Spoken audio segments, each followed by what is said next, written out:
Welcome to my stables. I am the DMobo, and welcome back to Echoes of the Past. Last episode, Gandra managed to save another dragon, Isolde, Oh shit. brother to Estrel, who, at the end of the fight, came flying in. Now, Sage was too focused on Pete, and Kyrish was too focused on saving the dragon. They failed to realize the importance of when the dragon looked at him, that it had one blue, one green eye. Sage didn't pay attention to the whining wolves, let alone looked in their direction. And as Kyrish saved and destroyed the phylactery, screams could be heard. A roar from the dragon. But oddly enough, Rhea screaming. And as they look around, they see an identical form of Isolde plummet to the ground. And as Sage looks between them confused, the one behind Isolde starts to shrink, and there is Rhea, having the same exact injuries that Isolde gained. Every bite, every scratch, even to the point of the ripped off ear from the enraged Cricky. As Sage goes into panic mode, as she does best, she tries to figure out a way to help, and out saunters Hextor, the evil god, that makes an offer. Give me the energy from the phylactery, and I'll heal your friend. Sage, in her panicked mode, agrees. Kyrish is a bit skeptical about this, but does it anyway. The six-armed red god grows to a height where it makes Kyrish seem short. The chained-looking burns seem to go away. His muscles become even bigger. And before he leaves, he gives a small important detail. That he was the reason no one else could see the Dark Ruler's moves, draining his power for that to happen. As the god saunters off, there's a small rustle in the bushes.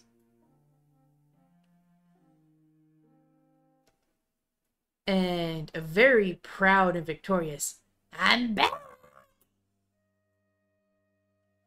as Mr. Flibble walks out, and Kyrish and Sage can not only see, they can also hear him.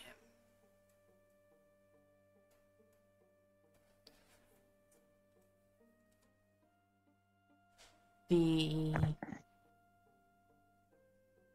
Estrel supports Isolde into going down the hill. Behind them is the pup squad, Cricky, Mushu, Rhea, Sage, and Kyrish, Korric, and Solus. And a little bit further behind them are the people that was from the torture hut, making sure that everyone else there was stabilized. Toon is holding a wrapped Bert in some spare cloth, probably cut from the mattresses. The troll that usually talks to Rhea is carrying Keith, and they are behind you. Now, as is normal with a dragon. Or at least a phylactery being destroyed. You are just about to get into the town limits, and Eastrel will pull Isolde aside, and everyone can see them visibly walking around the town to stop behind the inn. As you all enter the town limits, the snow seems brighter than normal. And it gets to the point where you can't even see the outlines of the buildings. Born under the grand oak to the Illumian tribe Ilium, Kyrish and his parents spent his childhood away from other settlements, coming into contact only with other tribes of Illumians. You and yours usually keep to themselves. You see yourself just staying inside your humble home, watching people come and go. But a place you visited regularly was the Grand Oak. Once a year, where you would see many Illumians outside of your small little home. And some not Illumian, but definitely some sort of magic casting. As time went on, you realized that your home became a small village, as more Illumians started to permanently settle there in Misa. At a young age, you saw yourself having the small sparks of magic. You saw a big smile on your mother's face, hearing her say, "Oh, he's going to follow me in my druidic path." You hear your father laugh. "Oh no, dearest. He's going to follow me with my healing capabilities." However, you saw yourself prove both your parents wrong, as you were casting magic that was more tuned to battle. Kyrish, you see yourself pretty much alone while others were playing. But to still your boredom, a warmth comes inside as you see yourself casting Summon Monster, as small little snakes, little dogs, little animals for you to play with. And when you are asked to do chores, small little blue hands would come help, and if they were big chores, somehow they would be doing themselves, but there wasn't a person with you. You see another man come up to you. He looks much like your brother, or your father, but a little bit taller, darker skin color, but brighter runes. And all of a sudden, your present self says out loud, "Uncle Kirka." He knew that his magical sister and brother weren't the greatest at the front lines. And once you hit your young adult life, you started training under him with the sword and the shield. You took to it quite well, and after a year or so, you were able to defend yourself with magic and steel. During your training, you happened to see someone very new. A race you've never seen before.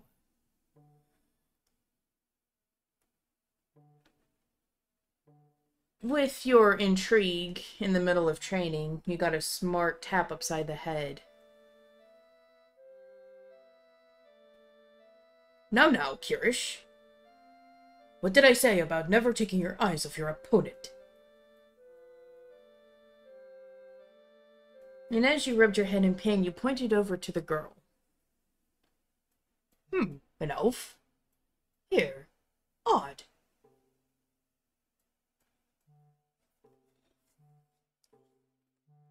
An oaf that can fly? Interesting. And as she turned around, looking for someone to talk to, it looked like she'd been through hell. But after you got a look at her face, it was back to training. Must have been just another programmer. Must have had a tough travel. But after a few months, as you were walking around or doing training, you noticed she was training under your uncle as well.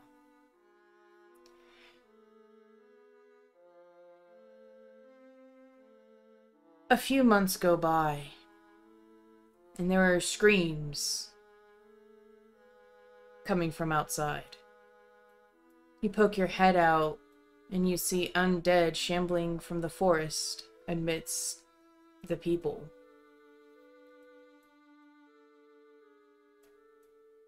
You knew exactly what to do. You jumped and you grabbed your armor, and you readied your magics. You destroyed the corpses. But by the time you got to the fight, by the time you started showing your magical prowess, a majority of your kin, the people of Misa, were struck down. You saw yourself fighting on one end of the battlefield, but closer to the tree. You can see your mother and father fighting. But even then, with the massive undead, you couldn't even tell where they were. As the last of the undead fell, you see yourself standing alone amongst the lifeless forms of your kin and the rotting corpses. You can hear what remains of the living crying, running away. The only true living being in that clearing, you fell to your knees, destroyed. However, you couldn't cry as you watched the carnage. Scorched earth and flesh alike. And you see your head slowly turn toward the Grand Oak itself. Nearly half of it lay, hewn roughly from a fissure in its trunk on the scorched grass. The hewn half still smoldering, and the glowing runes that rolled around it, they pulsed and waned. But you didn't stay long enough to see if they completely died out. You went back to your home, packed up what little things you did have, and left. For you, it seems like a moment. But with the passage of time, you just saw yourself wandering around. You met up with a group of Illumian survivors, but they weren't the ones you grew up with. You did recognize them from one of the pilgrimages, but it wasn't the same.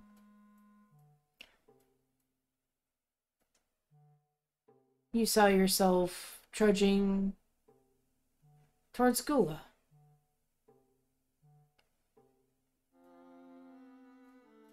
And as you walk in,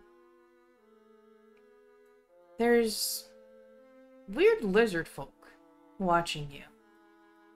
Your present self realizes this is Keith's people. And then you see someone that you didn't think you'd ever see again. For you were only told stories about him, but you never actually met him. You've only seen him through sketches that your mother had drew. Your grandfather, your mentor, your family. Grandfather Eldridge.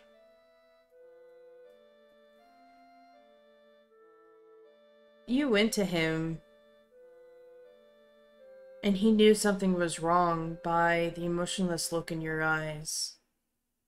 He put an arm around you and walked you back to his home. Brewed some strong tea, and you heard yourself relive the tale of the massacre of Misa.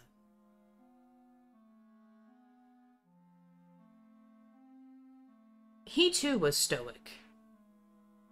His face was sorrowful, but he did not shed a tear. Not only did he offer for you to live with him, but to also keep training you in your magics. In your favorite one, Summon Monster. As you grew stronger, magically, a small black snake appeared to you. Your present self smiles, and Lux does a happy wiggle around your neck as you see a very baby version of Lux. Not even the full length of your palm. Your younger self smiled excitedly and looked intrinsically at the golden runes upon his back. They weren't like yours, where they floated around him, but there was a small sense of familiarity with them. And at the same time, your present and younger self both say Lux. And just like after your memories were lost, you two were inseparable. During your studies, you met two others under your grandfather's care. And as she approached, your present self says Sage. And a strange man named M. You never could get a good look at his face, as he had his hood up and tightly drawn. But what you could see was he was of a light blue scales. But the scales didn't look like scales. It was almost like someone had drawn on his arm to make it look like scales.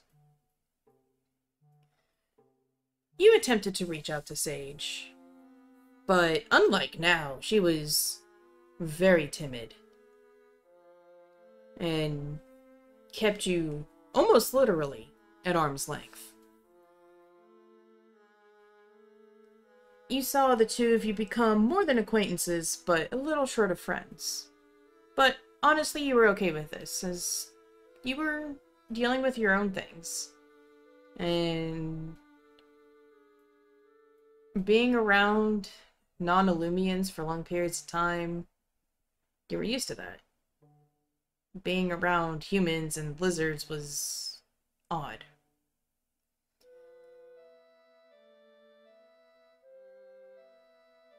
However, there came a night where you couldn't sleep. You watched yourself toss and turn and toss and turn. Even Lux came out of her cage and wrapped her little body across your forehead, hoping her cool body would cool your head down, but that didn't work. But when you saw yourself sit up, you had the look of worry. Something was wrong. Even presently, you couldn't even tell what it could be. You saw yourself take a nice walk in the cool desert air. It helped. It was enough to make you tired. But when you came across the alleyway to walk into the door, you saw a terrified, frightened, frantic Sage bolting the scene, almost running as fast as Soulless could. You thought that was very odd. She was timid, but not the type to scare easy. You follow your younger self into your home, and you just see him stop. And you can see the panic start to well in his eyes. And as you breathe in, the scent of blood fills both of your noses. You follow young Kyrish further, and both of your hearts stop. There's your grandfather, the last of all you know of your living family, slain on the floor of none other than M's room. Seeing this, you feel it inside yourself, this darkness. The similar darkness you felt when interrogating the thug, the same darkness you felt start to envelop you when seeing the Dark Ruler for the first time since waking up in the field. Nothing else mattered except revenge. You hear your younger self grind his teeth. It's time to rid this land of disease. You pack what you brought, and you left.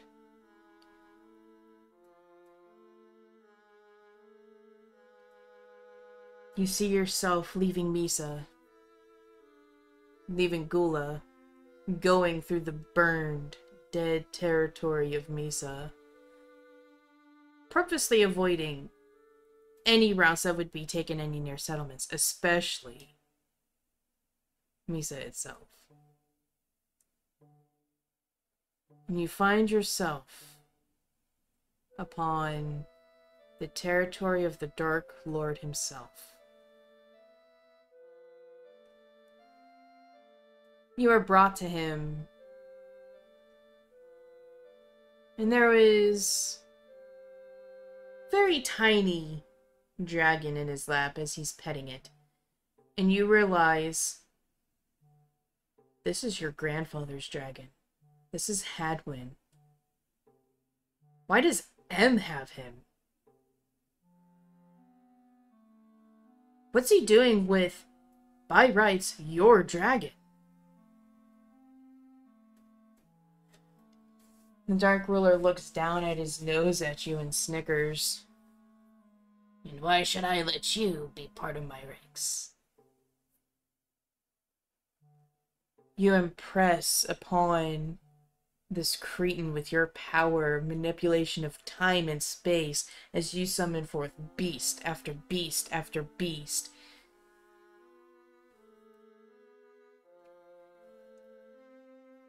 Interesting. I'd love to know how that works more in detail. Here's your first assignment. Complete it well, and we'll see if you're up to snuff. Be gone with you.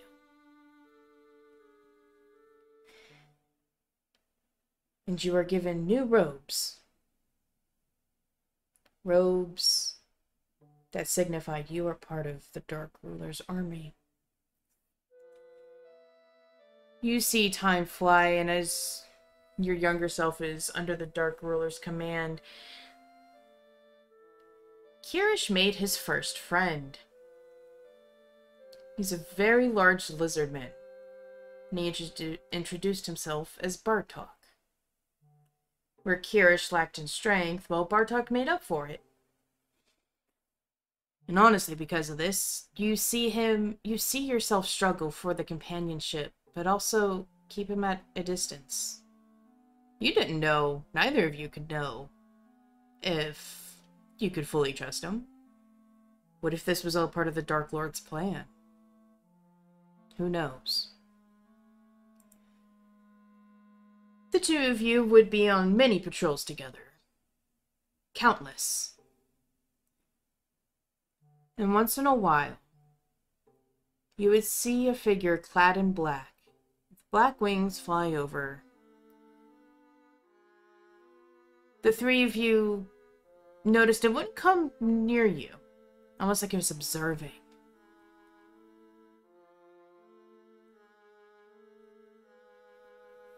The two of you decided, let's start putting a dent in the Dark Ruler's hold. And you would start killing patrols. The secret, you would summon monsters far away from where you were patrolling and have them follow you. But since they were loyal to you, they would kill off the patrol. And before the last few were destroyed, the last patrol members were killed, you and Bartok would act like you were also killing the monsters, but in reality, it was just you dismissing them just before your blades hit.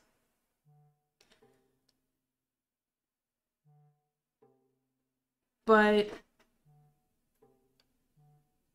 when this dark figure seen that the two of you had killed the patrol, it would fly away in the opposite direction. Your present self knows this, as she's told you herself. And now you know she wasn't lying. That figure watching you was Amora.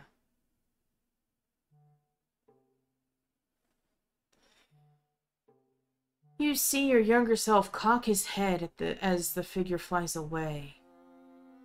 And you know this is your thinking tell. And you could tell that your younger self did not recognize that young girl. The girl that went through hell all those years ago.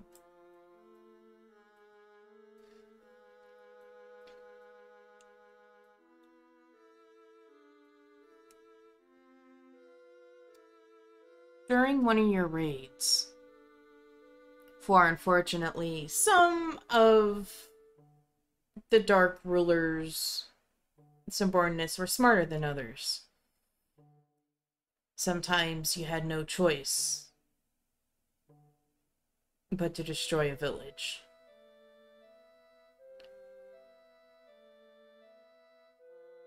To try and keep yourself distanced as much as possible, you would stay furthest in the back. Summon monsters to do all the dirty work, but give them strict instructions to disappear as soon as they killed somebody. Destroyed a house, what have you.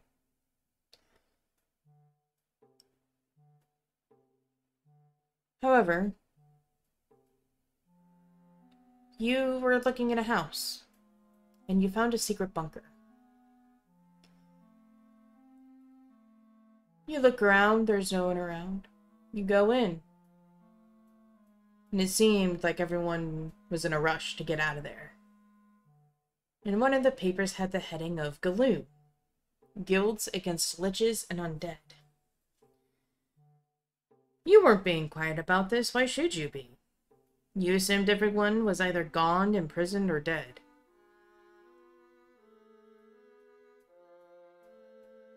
One of the leaders found you snooping around. When he asked about your intentions, you slowly nodded, and you were handed a book. The same book that you carry now. The same book that Amora had gifted you, but technically returned to you.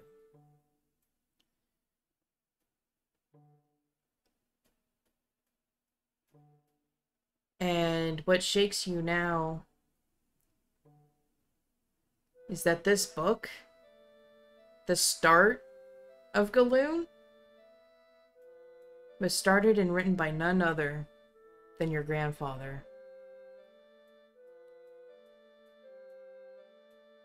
Former years pass, and you watch your younger self become colder, harder, more relentless.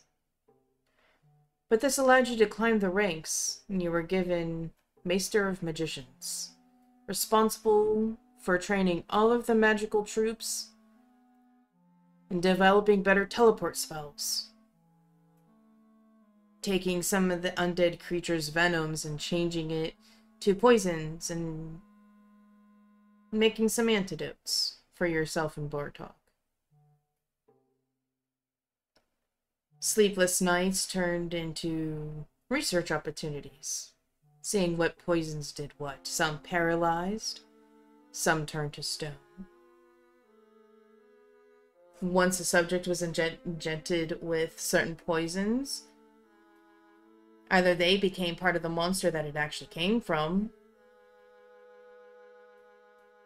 or they just withered slowly and died.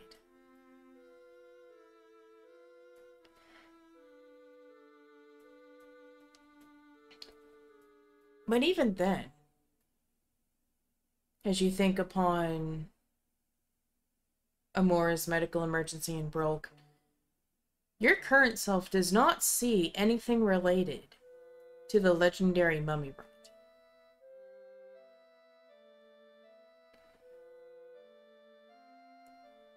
After all of this, you and Bartok launched your final plan. A raid to behead the snake himself. However, Bartok was found out. And you see him being led away in shackles. Your face stoic, but you can see your younger self's hands clench. However, there is silver lining in all this. The Dark Lord assigned you as one of the guards to Bartok's cell. So, at least you still had some companionship. As you were getting ready to lie in your chambers, Lux brings you a little note. A note that was a call for all adventurers and warriors to come to Gula. For a quest being hosted by the king. You started speaking to Lux, and only something you and him could understand. The plan. When the next summoning happens, you go to the Dark Lord to go there personally and make sure things went smoothly. He agreed. You see yourself feigning your own death, being felled by one of the monsters you summoned. But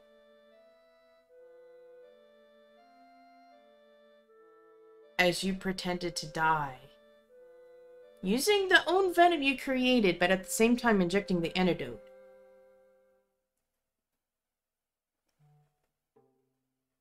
through the haze of your vision, you could see the guards hover over you, wave their hands in front of your face.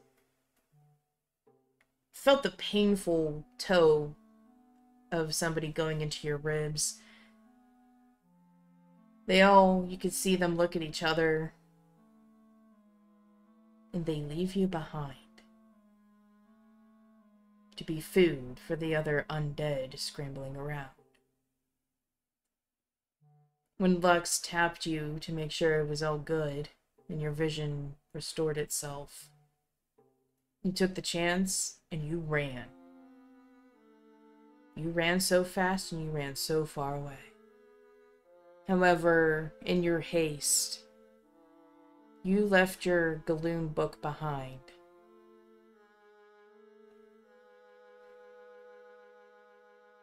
"4 years since you've been to Gula. City was quite built up. City outskirts were bigger. The protective bubble even bigger. The Enchanted Road much more distinguished than it was last time. And you head to the palace. In front of the palace, there was an odd group of people, but one person you recognize. Sage. The two of you look at each other. Her was sorrow and a slight little bit of panic, but you, the last thing you remember is she was the one that ran out of the house in a panic. And when you walked in, there was no one else. The darkness came back, and an angry frown appeared upon your face. "Oh, we should talk. Come on." And you cautiously follow her back to your grandfather's home. Out of habit, you made tea for the both of you. And just to spite her, you made hers a little bit more bitter than should be, but You listened to Sage as she told you what M had done. And the flame in your heart for revenge and hatred, it grew larger and hotter. The two of you searched the library for sealing spells. And you finally found one. You were quite skeptical about using this odd tattoo gun for magic runes, but upon seeing Sage's back, she wasn't lying. She became her own spellbook. And you can see what M had started. You poured your will. You saw yourself focusing so hard that Lux had to have a rag and wipe it across your forehead from time to time. And you bound it to the curse. You bound the protection from evil into Sage's skin. And as you did, the tattoo, a brilliant blue, just like your own magic, started to cover up the black, the evil.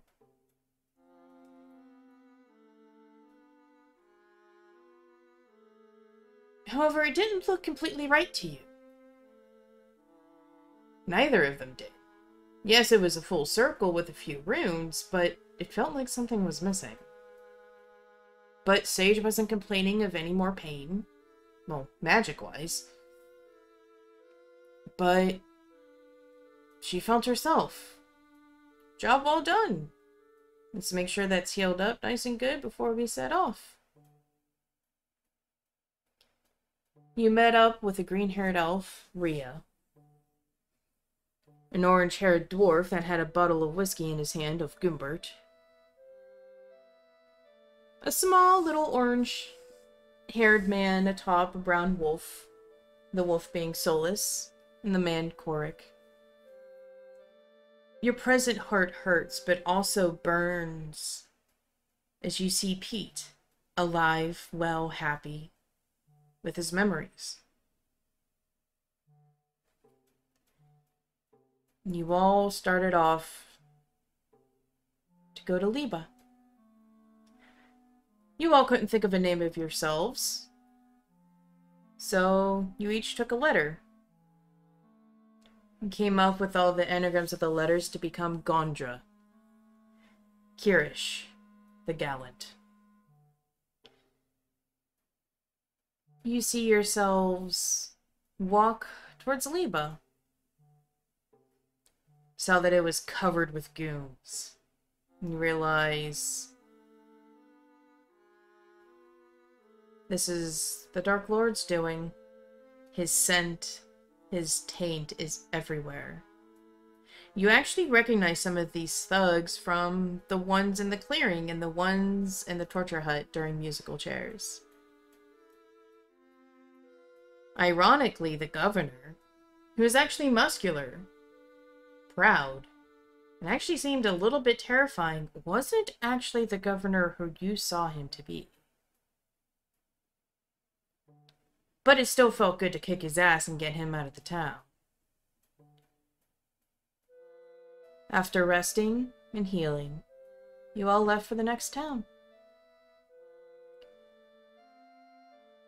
The snow gave way to dense forest, and it made you feel at home.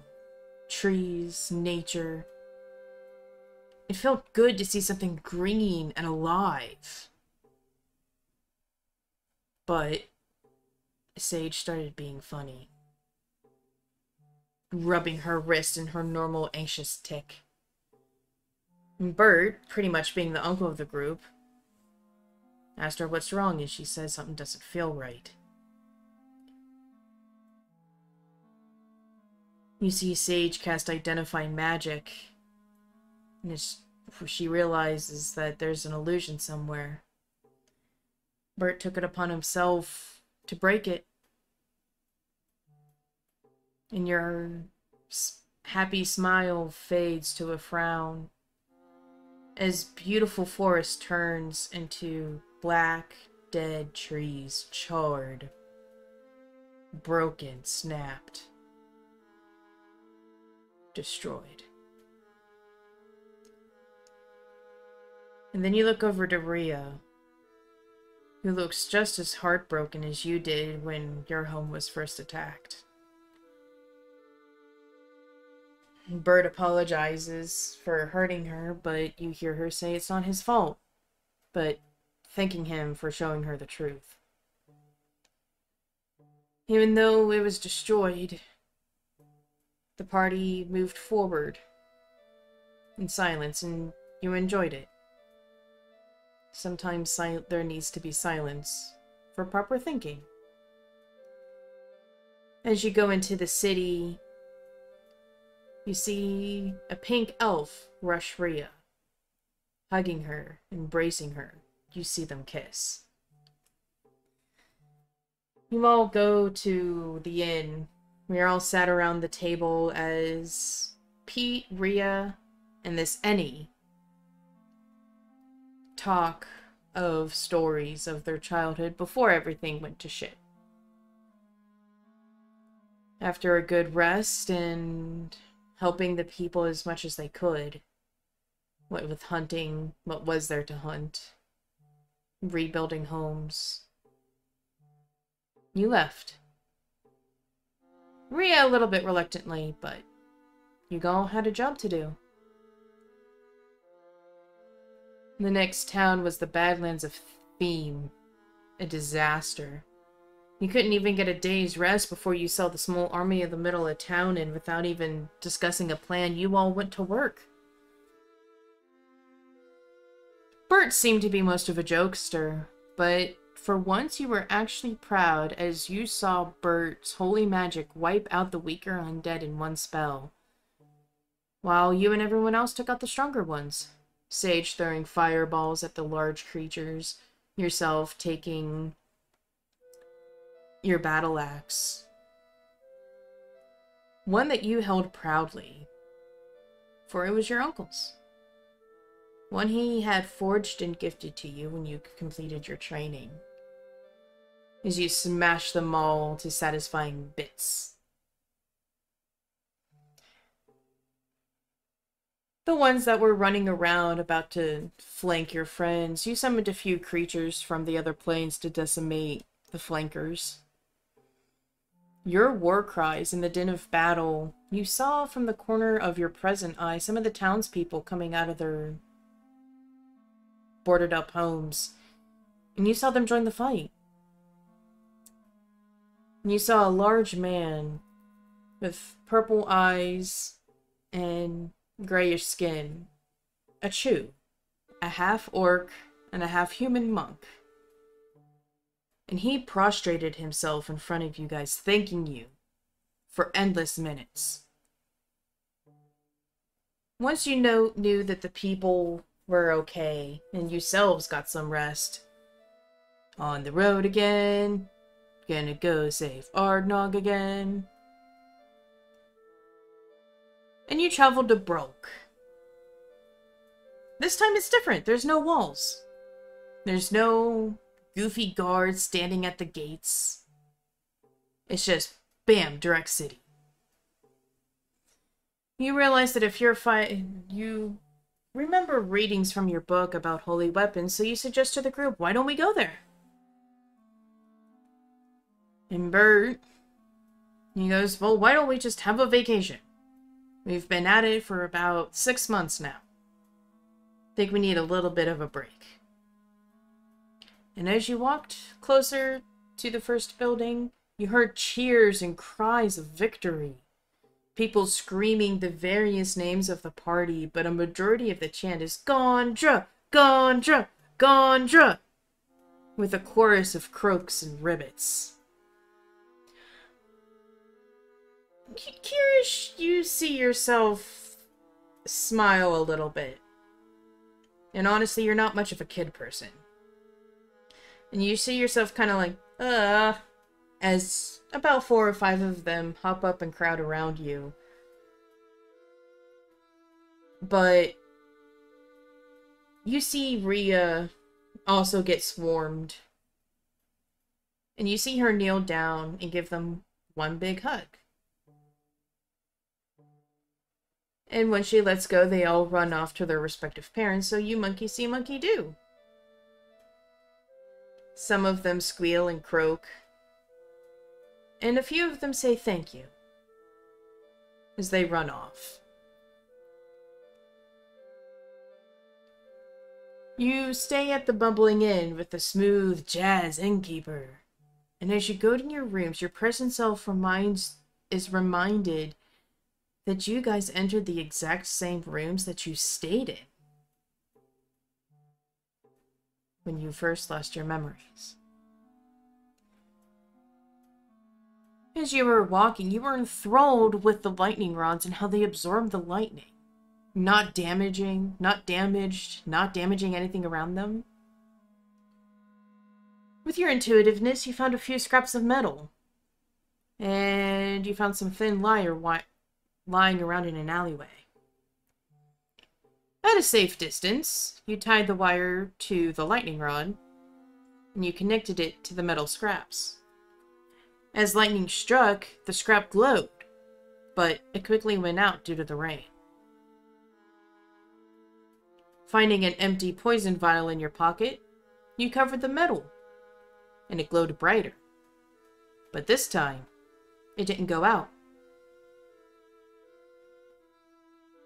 You brought this idea to those in the library, asking where you could find more wire, more metal. Those of the Korric Training Center presented to you all the scrap metal they could find, and with the help of Gobble and Gabble, they were able to smelt in all the metal you needed and shape it to the correct form. Kyrish Stormwing, the Lightbringer of Broke. The first city that had light whenever they wanted, without fear of running out of oil or torches getting wet. The week went by too fast. It was time to move on. You dragged your feet for the cobblestone turned to dirt and turned into dead black grass. You realized you were heading home.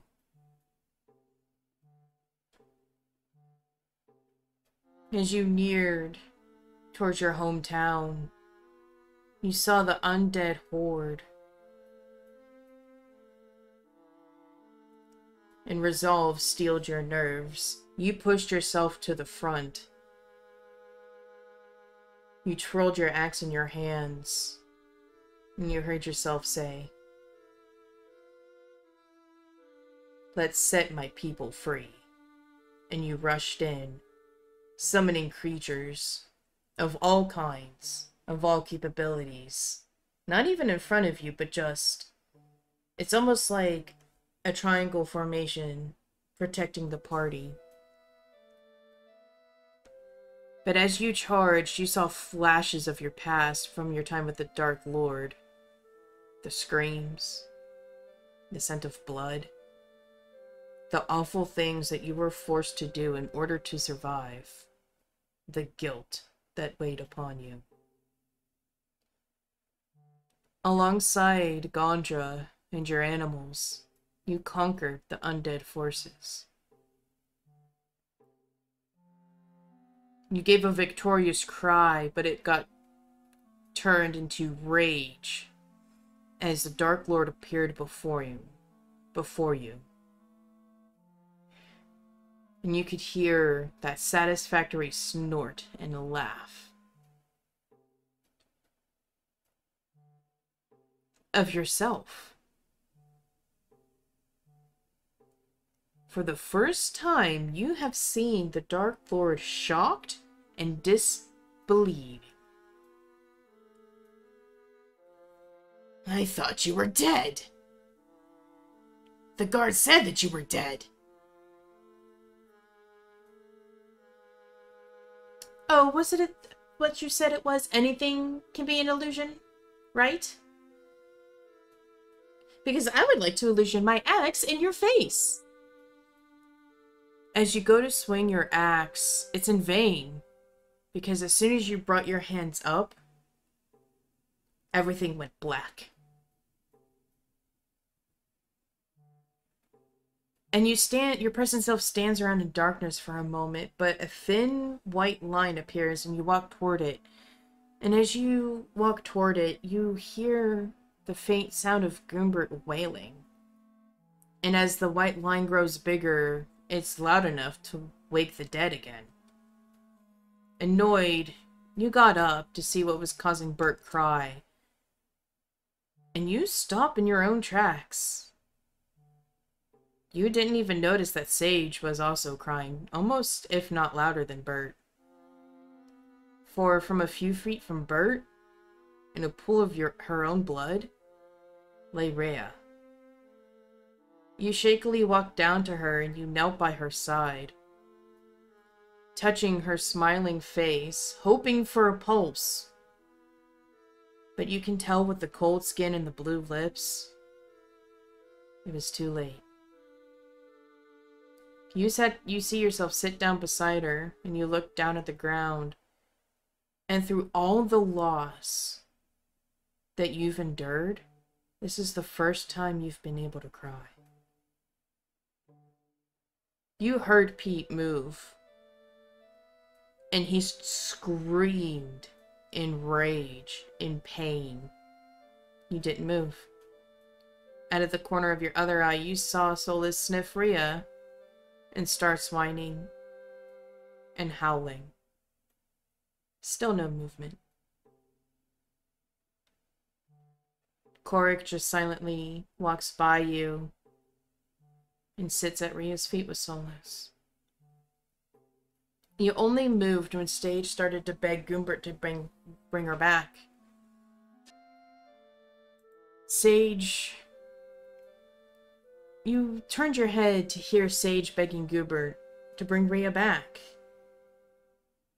But usually, as you are, the voice of reason. Is everything you've done together, everything you do together, you put it as a group vote. Everybody agreed. All 5 of you raised your hands. Even Lux raised her tail, and even Solus brought up a paw. Darling chirped in agreeance. However, Bert wasn't powerful enough to cast reincarnation on his own. You traveled to the cheapest cleric and... well, lucky for you, it was your brother's best friend, Oppo. Oppo saw you, raised his eyebrows, and for the first time in a while hugged you. You didn't know what to do, so you awkwardly patted him on the back. I can't believe you're alive. We thought you dead. Or worse. What do you need? I'll do anything. And when told the situation, I don't have any beds available, but in order for this to work, we need to combine all our magical energies. It'll work then. We'll have to go outside, though.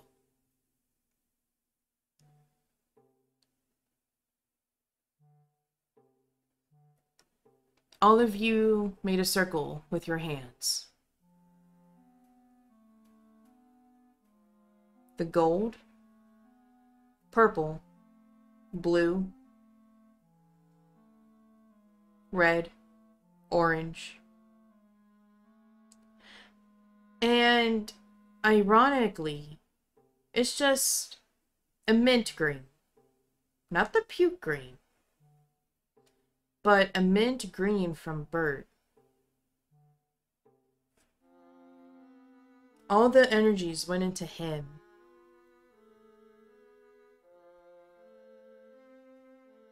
As the spell was near completion, you could feel it. You could see it going into Rhea. Goombert sneezed. Everybody stopped and looked. As the last of that magical energy went into Rhea. However, it seemed like too much, as it blinded you. You saw Rhea pick herself up with her arms, but as the mist faded, you saw that she fused with her horse. A horse she had cherished since Ilya. One that you didn't have to summon, but a gift from Annie.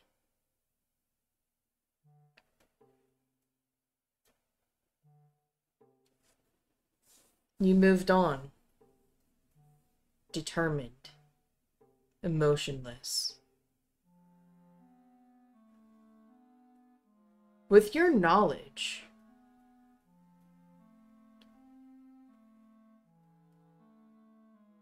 you are going to go in the front, but Korric reminds you of the servant's entrance. You raise an eyebrow at him, and you realize that you had recognized Korric from before. Usually you didn't focus on anybody in the castle. Get my work done, go to the next day. Don't make any more friends.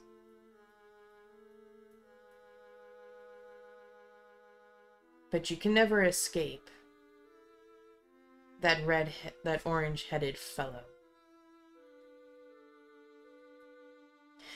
But as you were about to infiltrate, a fireball lands 10 feet from you.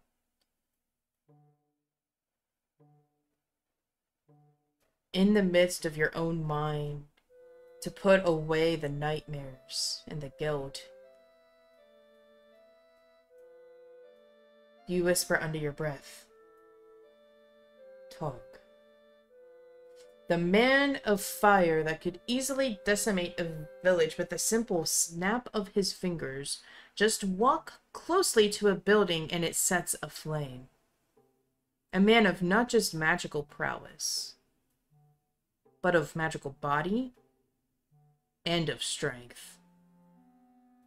You've seen the spars between him and Bartok nearly lost, not to the fact that his equipment would melt, but the fact that Tog was just as powerful, if not more, than Bartok. You had no choice. You had to go through the dead swamp. The smell of stagnant water, rotting moss, between dodging the fireballs and the other undead, you finally made your way in. And as you get through the first floor, you see mirrors. But they're all black. Whatever, that's not important. You run up. You know exactly where the Dark Lord is going to be. You run up to the second flight. You see the war table. And as you run around it, you see all of your faces posted on the wall. You see one with an X on it. And you grind your teeth, for it is an X upon your grandfather's picture. And right next to it is yours, which looks like to have an X scrubbed out on it, like it was erased. You finally pass by Cleo's room and Isana's room. They don't matter either. Only one person matters. He's not even a person anymore. That thing matters. You run past Grog's room. You slowed down by your room, but there's nothing there for you anymore.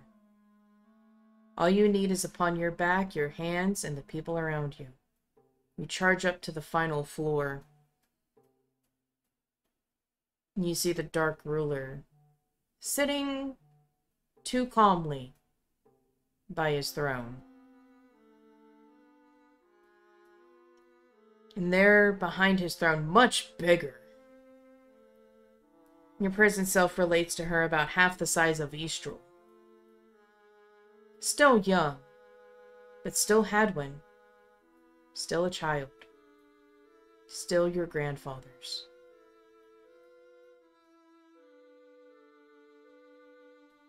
She raises her head up, and you can see the hopeful look in her eye. The happy look. She goes to wag her tail, but she stops. On the left side of the throne, by her head, is Nisana and Cleo. Nisana with a hole in her chest, and Cleo with a deep gash in her throat. On the right side, Grog. A female version of Keith. An identical blue scale of what you've seen M so long ago. And you know that your present self thinks, if this is the daughter, why is she blue and not pale?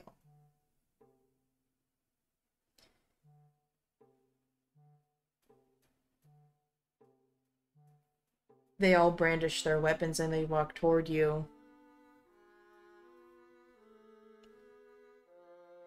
You all begin the fight.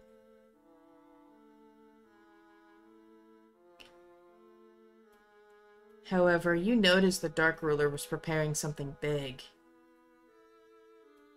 And the last thing you remember doing before going unconscious is taking Lux, removing her from your neck, putting her in your hands, and quickly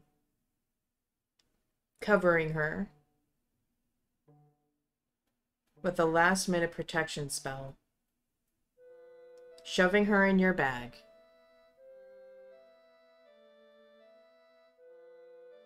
And then everything is black. The light fades and you're able to see the buildings once more. And the stones come into focus.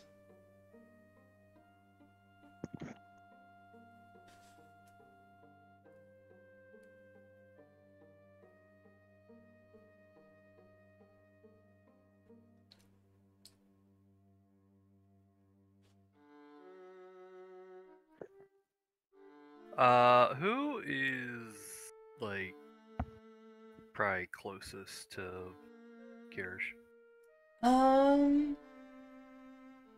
I would say Korric and Solus, because I think Sage and Rhea would be falling behind a little bit because Sage is supporting Rhea.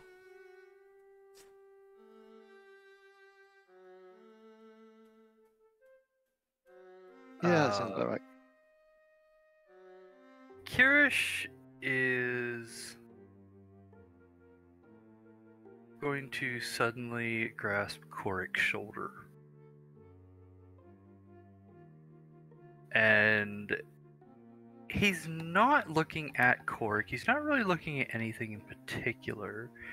His sight has gone just blank, like he's just staring into space. And he starts to cry. At first, it's just one tear, and then within seconds, it's just he's basically bawling. There's so many emotions going through him in the span of within the span of a minute, and you know, his brain's really gonna need to give him some cliff notes at some point, because holy shit, that was a lot. Yep.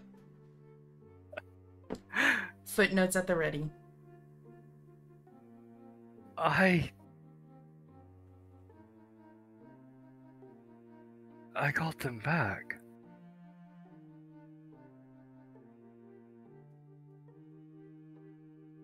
I don't think I want them.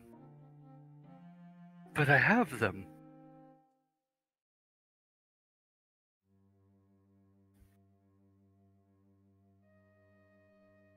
And he just starts holding his head.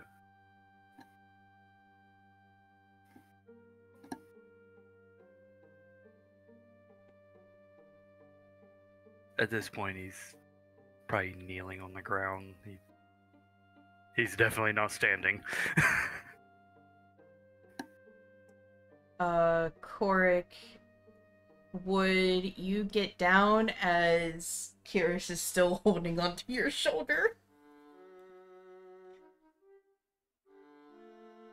Would that matter with the... This just means he's down at my level now. So why would I get down? That is true. There's no reason to get down. Oh, We're at eye level, finally. Wouldn't he already? I was about to say, given how tall Kyrish is and how short Korric is, wouldn't he already been technically down if he had his hand on Korric's shoulder all this time? Or have we just realised now that I'm Kyrish assuming has he's- freakily longer orangutan arms?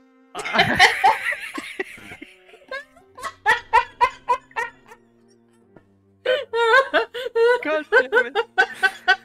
I'm assuming Korric is riding on Solace.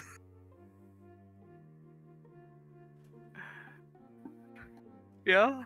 Yeah, so... I don't know. I wasn't there for the end.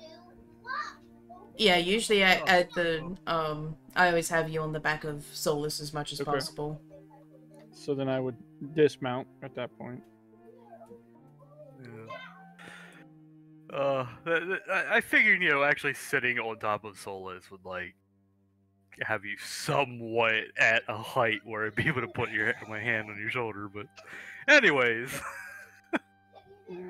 Semantics aside.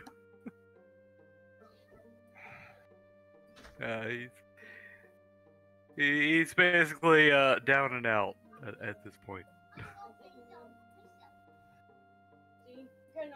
I'm assuming at this point, the rest of us who were lagging a bit behind see this as well. Rhea, you'd be able to hear everything, and you would just see Kyrish just stop and kneel. Bert, you'd be able to hear Kirish's voice broken. I thought I was unconscious. No. Oh. Yeah. Well, shit, I should have been paying attention this whole time. My bad. No, you're good. You wouldn't have been able to see what's going on, but all you hear is Kirish's voice breaking. And you're being carried by tube.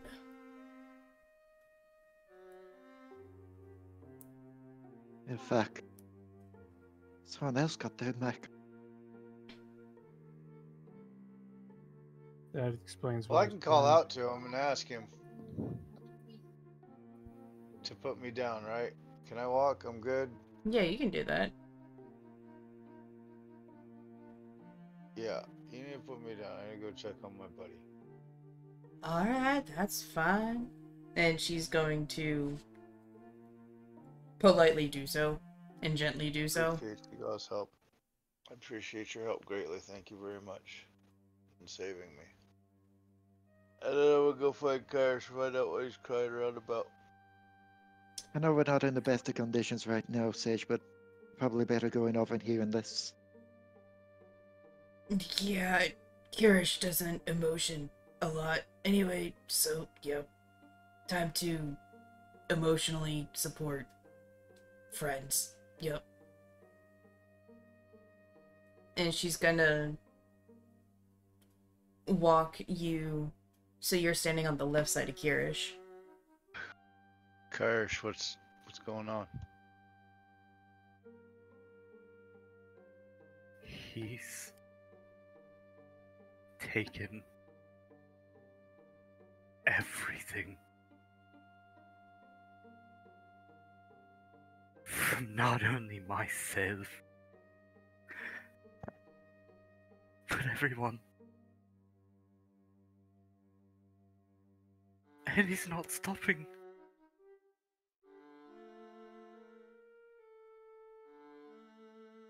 What We still talking about turkey motivation does someone need to destroy lives like this?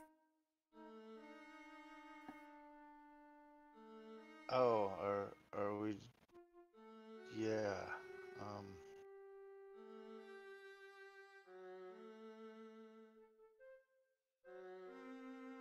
In a serious tone, Bert's gonna come over and place a hand on his shoulder and say, "There's some things that are just truly evil in this lifetime. They don't need the motivation other than to be evil, and in of itself, that's enough for them." This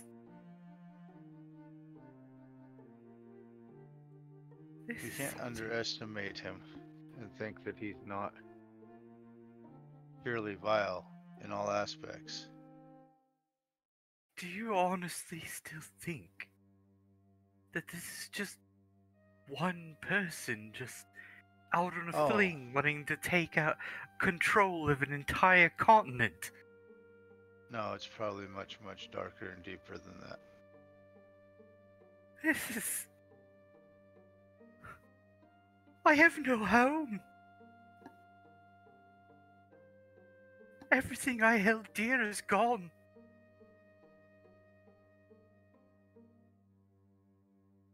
He Really? made me the person I am. Us. Who we are.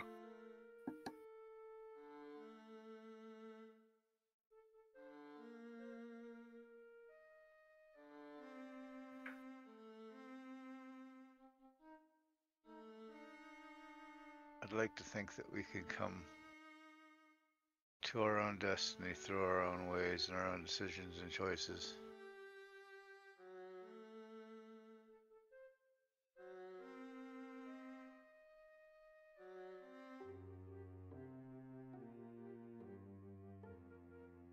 I would love to be able to think that as well.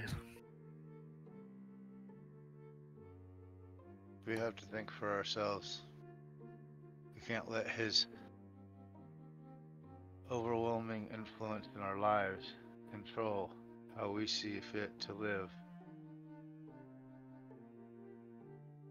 Can't stop being good for the sake of evil.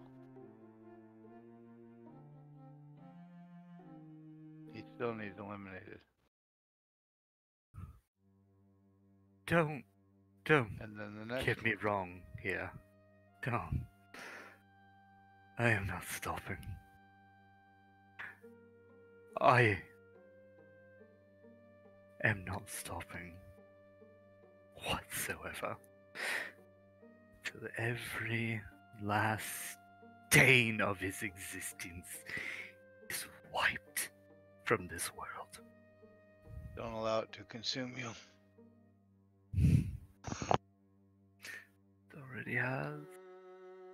A long time ago. But If you're enacting upon emotion, you're going to make mistakes. If we cry over the lost in the past, we can't see the future.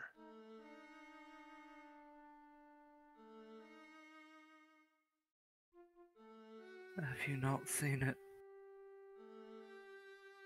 Surely, from when we woke up to us standing here, Oh, I see the puppetry for what it is.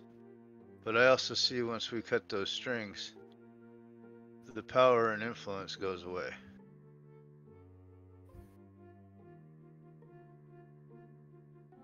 He's but a thorn beneath the saddle blanket of our lives. it's a long time out, but I don't know what I could do with myself after all of this. I still don't have that answer. Parting Live over. Kyrish. you live. For those he has taken away, you live.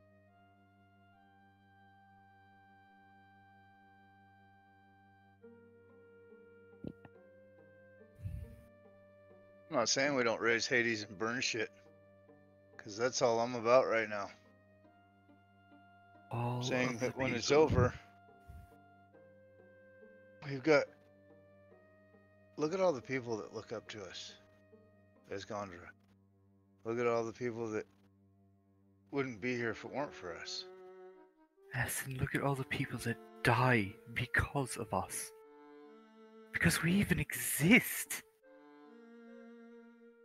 That's not in our control. No, it's not. And I agree with that. Kyrish, my people in Ilya have a saying. It roughly translates something like this into the common tongue. For every soul they took away, rearm and take our aim.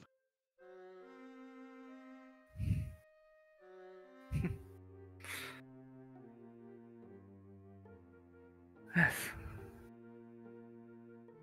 Yes. I'm not stopping this fight. Don't get me wrong. Yeah. Don't let him win in your own mind before the battle's even started. The final battle, one where we just eliminate him completely.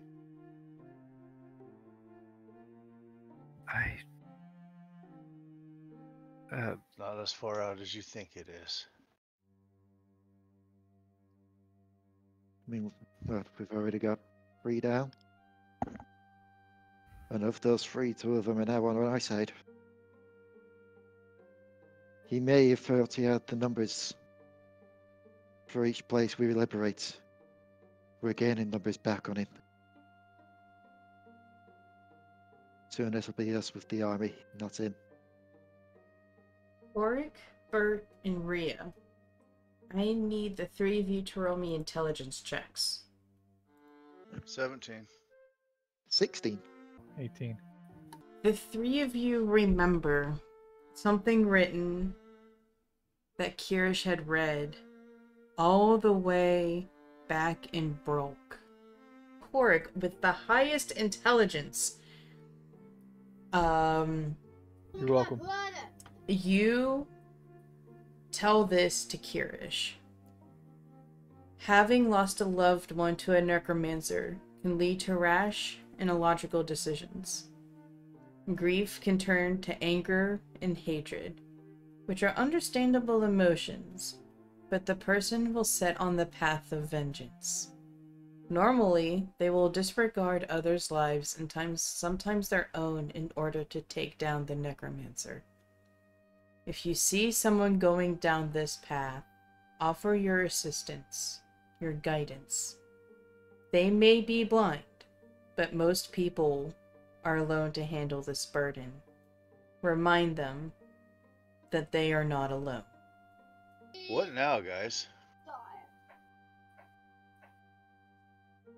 What fucking Well, now? I don't know about you, lad, but after what I've just been through, I could do with a rest. And if what Kyrish is going through is anything like what we went through, he could probably do with one as well. I would appreciate it. A rest and, I would say a drink, but knowing how the tavern was.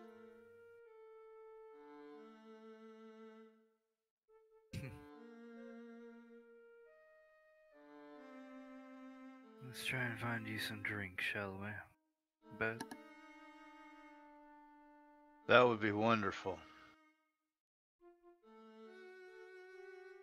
I don't know why I just got the mental image in my head then of, let's go find you some drink, Bert. We just turn around, Bert's just a cloud of smoke in the shape of Bert. He's already gone. See you later. Gotta go.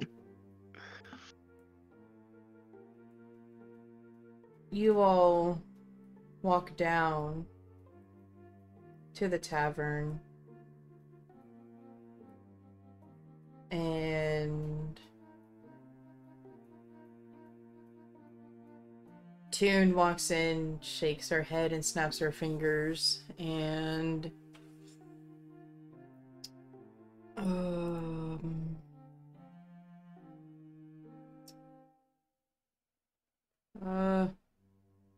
in tune, a deep purple magic comes forth from her fingertips, and the inn starts to repair itself, like it never wasn't even damaged in the first place. Soon there are tables aplenty for everybody, and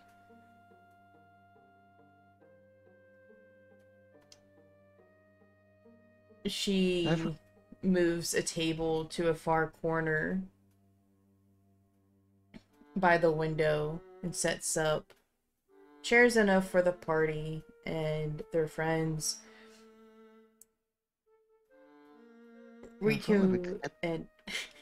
Riku and Gramil pull out too, and they pull a small little table in front of them. They have their backs turned toward you, but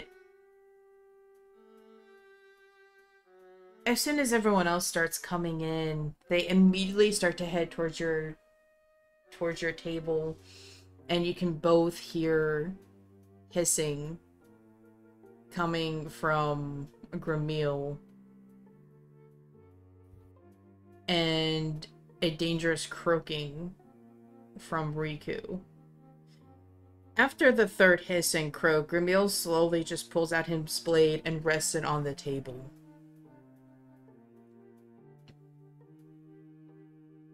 And eventually, the townspeople will start to get the idea. They'll still give you glances, but they do not dare to near. That was bad.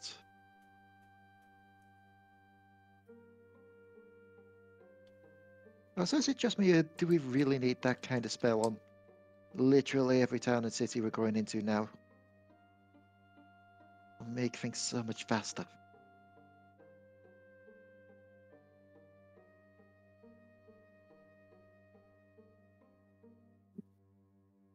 Spell is that? What's that? What spell is that you're talking about? The one that the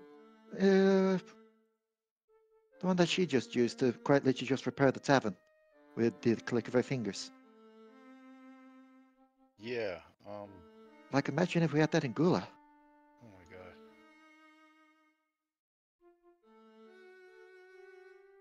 god. Is Gramil and Riku sat with us? No, they're about 5 feet away from your table with their backs to you.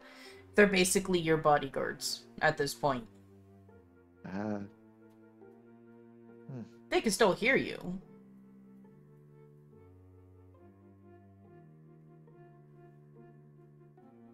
I'm assuming that was to give us a bit of privacy.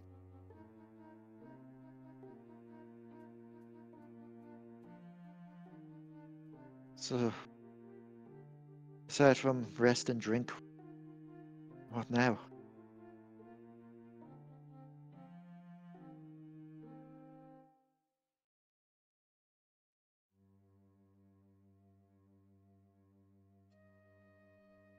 Riku turns her head a little bit. Well, since we'll have Eastrel's help, don't we have to take care of her brother down in the sewers? They did mention something about going back to Gula first, though? Oh, yeah, Mora. Right. She'll just look to Kyrish. Given everything that just happened, are you sure you're going to be fine with that? Seeing Amora again after all that?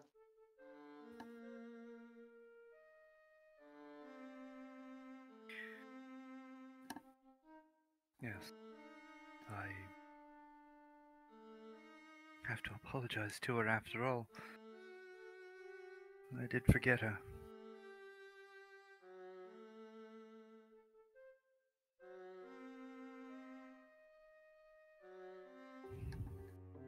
And he looks down. Besides, We have an unfinished business in the sewers. Well, that's not Gula, that's Tarn, if I recall right. Right. My head. It's understandable. Take it from me and Bert. When we got it, everything was hazy for pretty much the rest of the night. Either way, Tarn needs to be dealt with as soon as possible. I don't know what he's planning to do with the dragon down in the sewer, but it seems to be accelerating its growth. It's not going to be able to fit down there very long. Let's not forget the doppelgangers he's got traveling to and from there. The ones pretending to be us. He's got a bomb underneath that city. And it's ready to go whenever he needs it. Got a bomb as well? The dragon. Rhea. The dragon. Oh, right. Like I said, it can't fit under there forever. It's gotta come up. It could always dig down. I mean, maybe it's like when you get a pet lizard and it just grows to the size of the enclosure. Yes, and it becomes malformed because of it. Well, I think in fish. No. Being We virtuous didn't tend to is keep the our free. animals in enclosures. So, either way, if Amora's out, then she can take care of herself. Rhea goes to look like she's about to say something and then just kind of stops.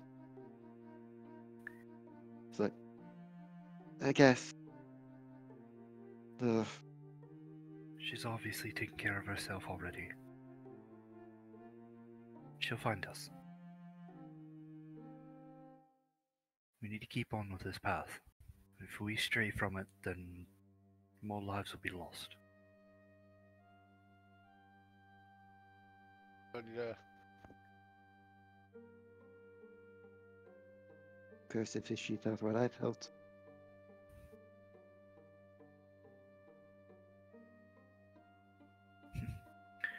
Luckily enough, hopefully at least Easter can help us get to Tarn quickly.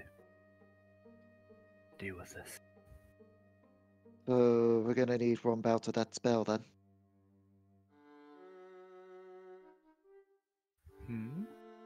The freezing time spell.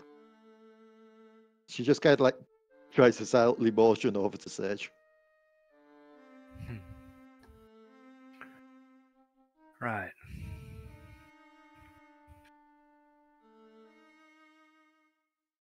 Right. I feel like we're overlooking something though. We're overlooking How, a like, lot of things. Well, yeah. But I mean, like, for the more immediate situation. How the hell did you escape from my head?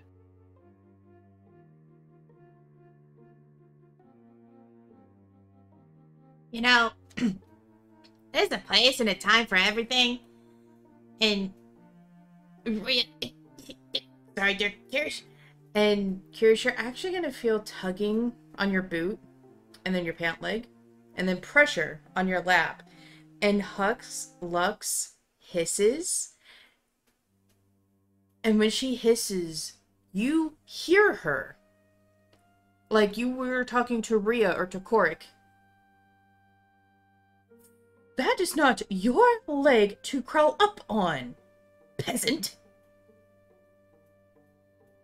And Korric, Bert,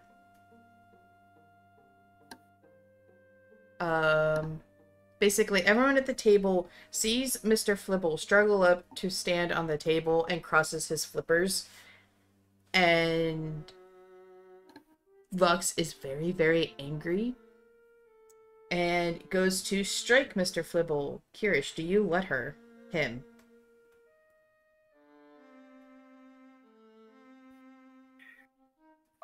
Yeah. Can I try to block her with the tankard in my hand.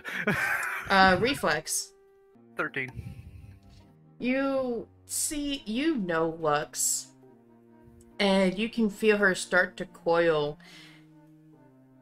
You may know Lux, but she knows you better, because as you go to strike, she actually goes underneath your wrist and actually tags Mr. Flibble in the flipper. Ow!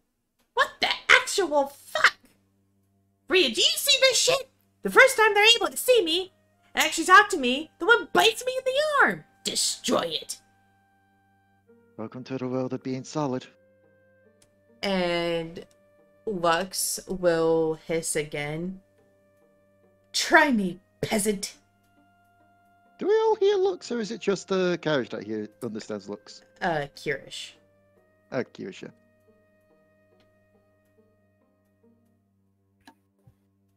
Your Lux seems angry.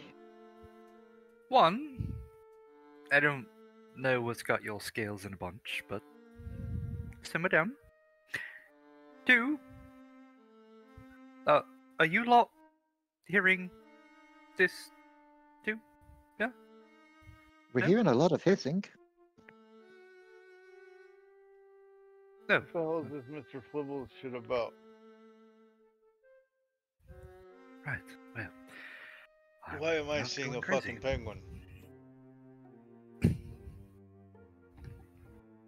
Because we've either all gone mad at the same time, or Or you guys are something giving me happened. something to make me hallucinate? Good question, Bert. We wish we could answer that as well. Well, according to Flibble, there's a time and a place for Which everything. question? Whether or not you guys gave me something to hallucinate, or whether or not what's the deal with all the Flibble shit? Probably both, to be honest. I'm sure someone slipped you something. Mr. Flibble is gonna flap his injured arm, which seems to be healing quickly. And Kyrish, you notice that he's not being affected by Lux's poison. At all. Yeah, I was gonna ask about that. Well, like I was saying before, I was rudely interrupted by a tiny reptile. And Lux is gonna hiss, I'm a viper, idiot. And he goes, think you need to deal with Kirish's head trauma thing before we get into me, cause I mean, yay, I'm solid and everyone can see me, woohoo! But he's kind of having a tough go at it. Like I said, I can be a dick, but I'm not that much of a dick to steal the spotlight. Yeah, we're more just trying to take the mind off something, but you've got a point. Speaking We of are all stealing, Having a tough go at it, yeah. Flibble? Yes? Mr. Flibble. Right, sorry. My apologies. Mr. Flibble? He just kind of shifts his eyes back and forth, like, am I really doing this?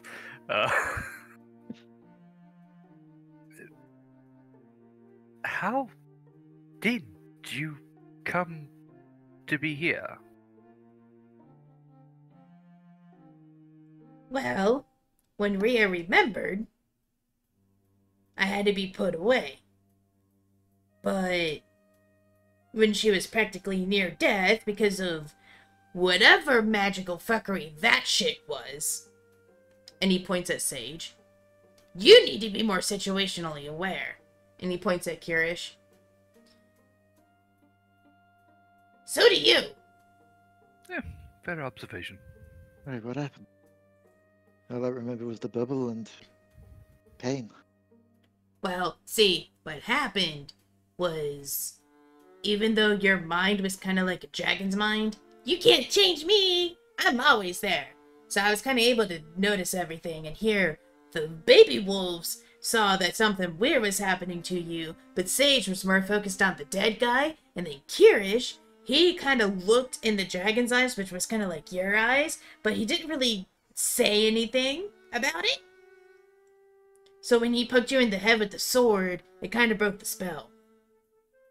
I don't know, it was some weird magic fuckery, because the next thing I know, whenever the dragon feeling was what we were feeling, and I didn't like it, and I couldn't do shit about it. But it sucked. But, So you you're know, saying... Sage is gonna, like, shuffle, like, kind of scrunch herself in, and kind of look down at the ground and fiddle with her wrists. Well, you know, there was kind of like a dead guy kind of coming for me, and, well, we were also dealing with a dragon at the same time, and, So yeah. what you're saying is... the magic of the sword striking the dragon and striking me at the same time freed you. Well, whatever healy magic that red guy did, not only did it, like, heal, like, take off, like, the mental guard, whatever, that your home sage did, but kind of, like, made me, well, visible, so, like,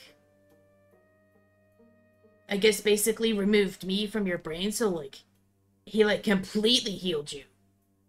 So I'm not longer in you. Does that make sense? That sounds wrong. Korric, don't you dare say a word. Giggity giggity. Mr. Flibble is gonna find a spoon, and he's gonna take it, and he's gonna fling it at you. Careful now. Wouldn't want Next. to become barbecue penguin now, would you? Lux does another hiss. Oh, please do! I'd love to know what penguin tastes like.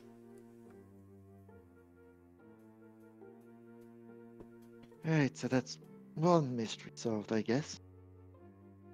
Drawbacks to making deals with devils and all that, I guess, but still.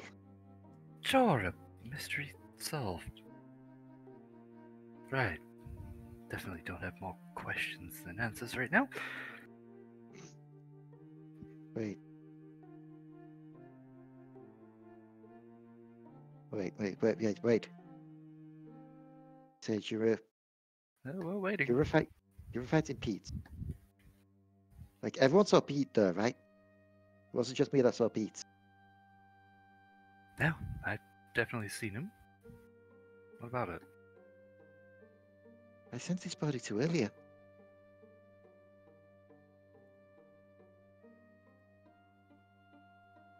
Sent his body to Ilya. And yet, he still got it. Yes, are we not aware of him using necromantic magic? Go. No, you don't understand. To get it, he would have had to have gone to Ilya. Or gotten it on the way.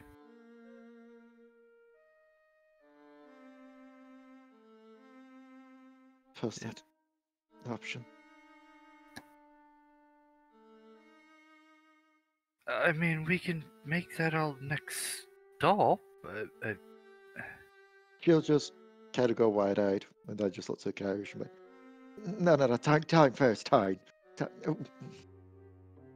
As much as I would love to go home and make sure it's fine, we can hold that off for now. Not ready yet. Right. We're going to be dealing with more mental fuckery, I see.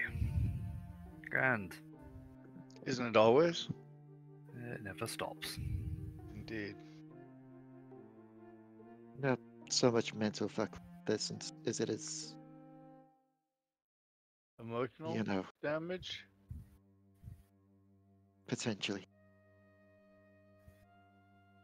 Emotional damage? It's what I do best! For some reason What? I believe that. You do best is just being odd. Just keep being odd. I can be deadly on too. I'm sure.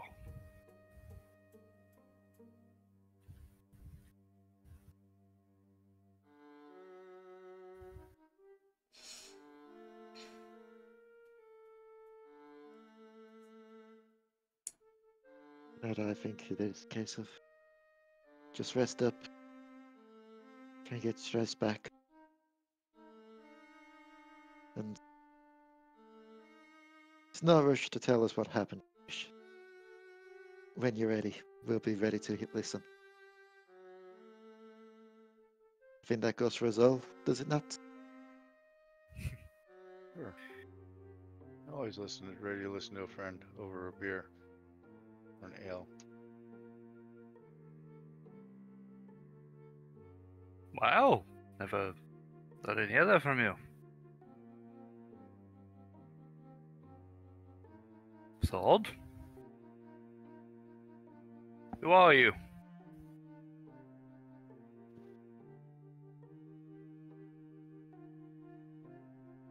Lux will relax and drape the top of her body across your nose and hook her head and her tail behind your ears. And she softly hisses, "Believe it or not, he has been your friend for quite a while. I know it's hard, but he does mean well. Everybody at this table here means well. Trust in them." And she's gonna give a little squeeze. I know.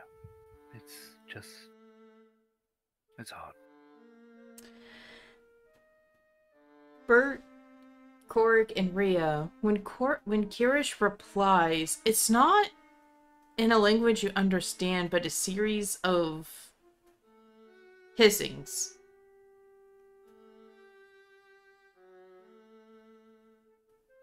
Are you okay there? You having a stroke? Well, You were That's just hissing. You got a leak or something? nonsense. I was just talking to. Oh, You were just Wait. what? I was You speak. talking to Lux. You speak snake. I heard I it have was partial your- tongue now. Oh, did that come with the return of your memories, perhaps? Strange, because we can all remember how to speak our languages, but Why was Yeah, that but- one cancelled then? Or blocked, perhaps? I think I know why. Yeah, it might be just like a theory thing, but now think about it. We lost our memories. Maybe you finally hit puberty. Doesn't mean to say that Lux lost their memories as well. So to deny the language would mean we wouldn't be able to get the answers fast enough. interesting. That Time to start communicating with your snake. You actually More went often. deep enough to think about that. that is an excellent theory, Rhea. Wait, Under does this that mean logic. does this mean when you get your memories back you'll be able to talk to Darling? Like you'll be able to talk Crow? Yes, that's exactly what I was going to say. Maybe. I've noticed that as, we're going on, that, we get stronger, like, our bodies are remembering. And then it seems that when we get you got your memories back, you and Bert and now Kyrish seem to be, well, extra strong about it. So, possibly, time will have to tell. And saving dragons, that will also tell. It's a blessing and a curse. Get it back.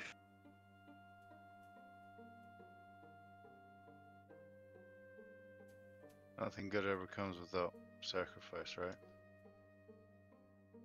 Oh, wait, Kyrish, since you got yours back, Do you remember the people I talked about, like Tog and Bartok?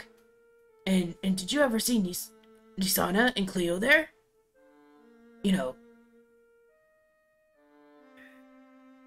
He looks down at the tankard.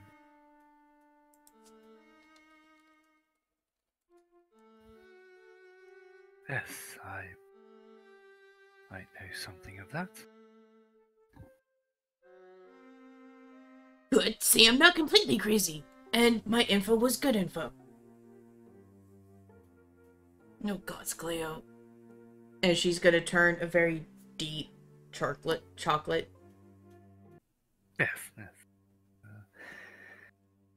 They were all there. I just need some time to collect my thoughts. That's all. But I want to know more now. And Kyrish, roll me a will save. 17.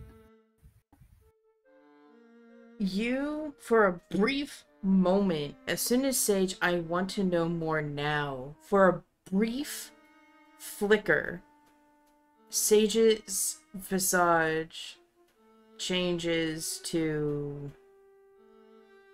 the Dark Lord. When you saw him, when you first approached him all those years ago. But you maintain your composure. And Lux hisses to you, a little bit scared. She's acting like him. The hunger for power and for knowledge.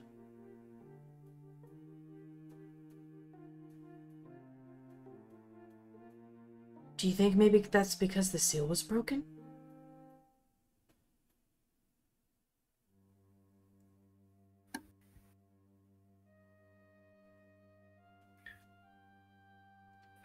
By the seal, they're referring to the tattoo? The blue one you did, yes. It was also never completely finished. Rhea and Kyrish, roll me intelligence checks. 19. Oh, lovely. I got a 13. Kyrish, My rolls are something... mediocre today. Kyrish, something in the back of your mind tickles. And Rhea, when you kind of look over to Sage, you notice that the right part of her coat is cut. And speaking, about books and Kirish's book, you remember you gave Kyrish a book that you couldn't really read what it was, but it had a bunch of symbols in it.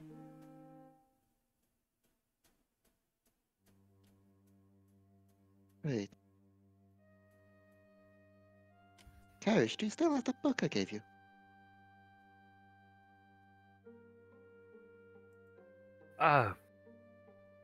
Which one? The one with the symbols. I hate to break this to you, but a lot of books have a lot of symbols. The ones with the symbols I can... Ah, that's not even going to narrow it down then. The one that I found in your old mentor's house in the library. Oh! Right. Yes. Let me look through my bag here. He's gonna... Just, noticing some symbols here, and, she just kind of slowly looks up to say, she does a blush, looks back down, and it's like, you may want to repair your coat at some point as well, it's got a hole in it. Yeah, well, that is not my fault. That is, Oh, no, it's not your fault, but at the same time, I doubt whoever put a big hole in it is going to be willing to repair it. Yeah, I definitely have it. Yeah, Didn't forget I had that. I mean, to be fair, you've had a lot going on today. I'm normally very good at keeping track of this. Yes, here. He's going to hand the book over. Well, I mean, I can't understand it, but I was hoping more, given you understand the symbols more than I do. Oh, right. Given some of them, I'm pretty sure correlate to sages.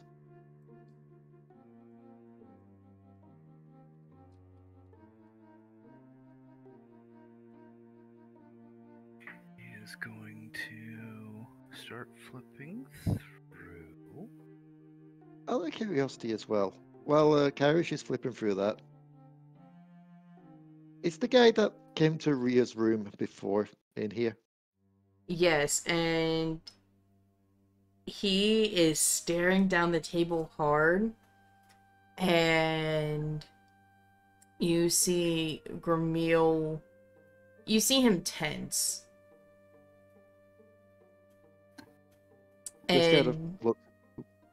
and you see his hand kind of go around the hilt of his sword and not move. Hirikazu will go up to like meters, and then she'll just kind of look away. Oh shit.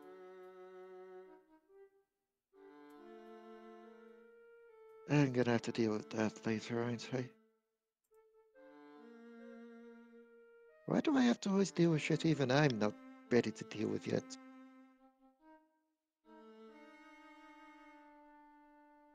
Because that's life. Life sucks. Or at least it does for me at this current state in time. I know, it may get better later. Give it 100 years or so.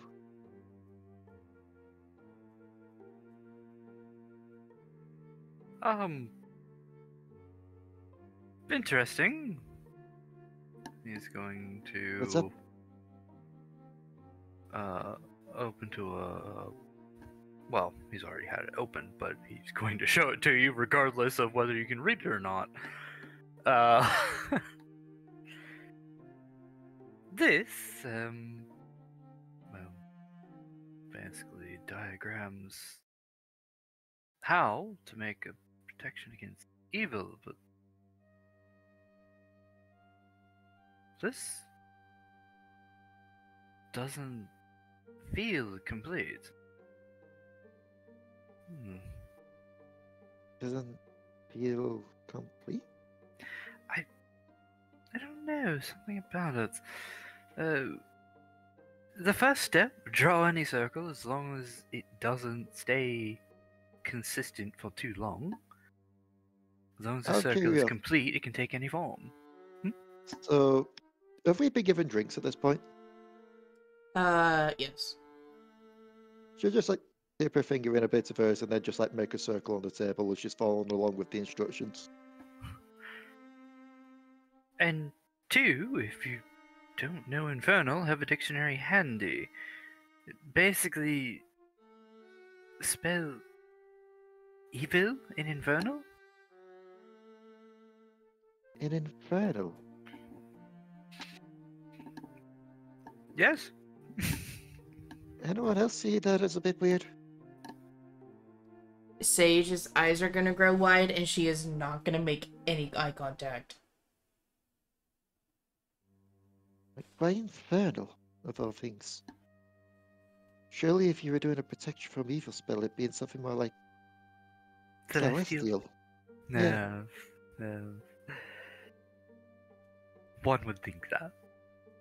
I think that for all the good intentions that we may have had in the past, we've been duped. Kyrish is going to examine the book further. Is this a newer make? Is this an older text? This book is old. The last time you'd seen this book, it had an inch of dust on it in your grandfather's library. And the page itself?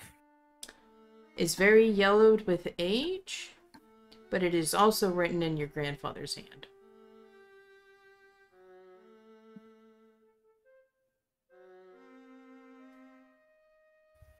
It's strange, though. It seems like it would be, but This doesn't seem right. Are you saying that they got the spell wrong, or this is... Well, we Fake. obviously didn't do something right with her tattoo. The We tat. failed. You note as you say this, you compare it to the page before it. And the perfect circle, first off, there's no runes on the inside of either black or blue. But you notice that it's a perfect circle, which is identical to protection against energy. I can't believe I didn't notice that before. She had the wrong protection circle.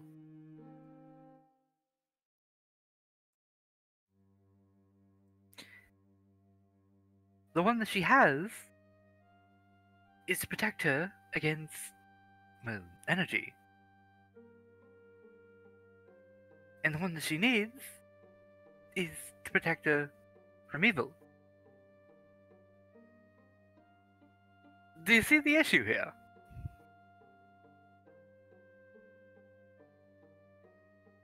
They're tattooed with the wrong circle. Indeed. Because of that.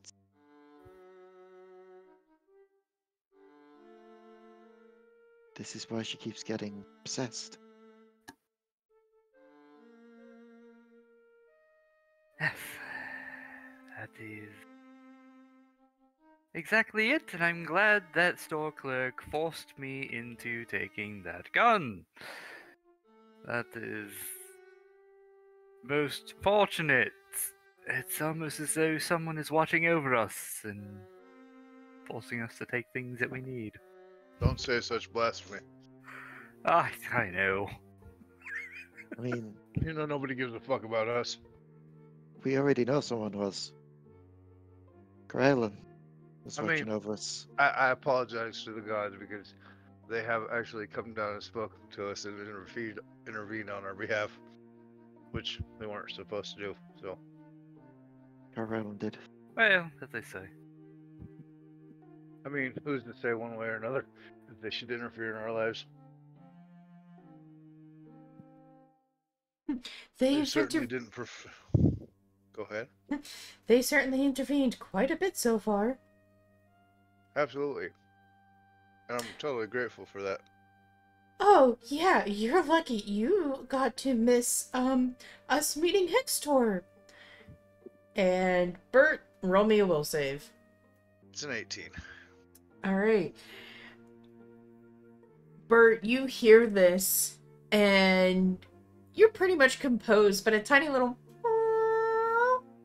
Oh, it didn't come through on the mic, but it'll be, well, in the recording, but it's a high-pitched fart squeal. Escapes your cheeks. This is... cheeks? Yes, your Uh-oh. cheeks. Because... Which cheek? What cheeks do you think? That's what I'm worried about. As soon as Rhea hears that, as soon as Rhea hears that little squeak, she's shuffling away and just looking at drink me like, "That's not from the. Why is that happening? That's not from." I don't even know. Yep. Bert, roll me a D100. Oh, Well, I guess I'm about to find out what's gonna happen. this is where we find out Bert's unlocked a new power. When he rolls a D100, he casts wild magic. Oh, Just as God. she... Every time I fart, it's D100. She would explode. No, this is to No. see how bad it. This is to see how bad it Damn smells. it! Why does it keep? Oh God! 1D100. 52. Everyone hears this, and a few heartbeats go past, and the smell just, it starts like a normal fart. And then it gets stronger, and stronger, and stronger. And it's just enough to where if you breathe through your mouth, you can't smell it. Damn it. Well. For Excuse me, I guess. Bert, Hextor is the evil of evil gods. Oh, Bad things happen when Hextor's around. and I missed out on meeting him? How could this be? Why do you sound excited about that? Oh, I mean, damn. I'm really glad that I missed that. Sorry. I can see through your lies like I can smell your obnoxious fart from over here, dear Christdorf. That's Oh. without rum. Oh, good gods. I didn't mean it to come across like I was excited.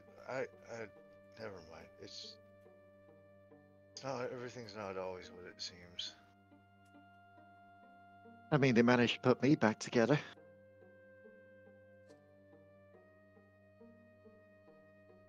I have turmoils inside that tear me apart every day. But I'll get past them. It'll be alright. No, I mean, quite literally put me back together. I was missing an ear. Oh, well, they should have just told me about it, because I could have restored you to good. I would have done, but I was quite literally on death's door again. Oh, goodness. The sacrifices we've made in the name of being good. Is it bad to say I'm getting used to it by now?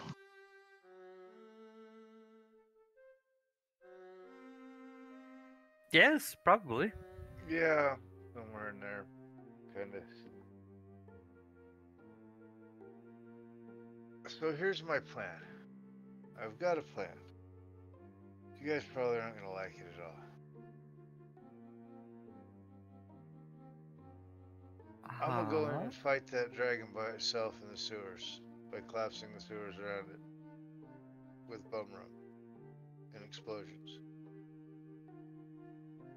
Unless, of You wanna course, think- you think that you can honestly get in there and convince it to let you remove the phylactery. So, in an attempt to save an entire city, you're going to destroy ruin an entire I'm city. I'm gonna ruin their sewer system. You're going. You've already done this They'd be without the alive. explosives. Anyone else find this slight irony in the idea of blowing up a sewer with shit? Yes. At the same time, I don't think saving Tarn involves sinking it into the sewers. Well, there's the There has to be matter another of way. the dragon that's in the sewers. Like you said, what, is he not going to come out forcibly by when he gets big enough? And by then, who knows what kind of damage he'll have done.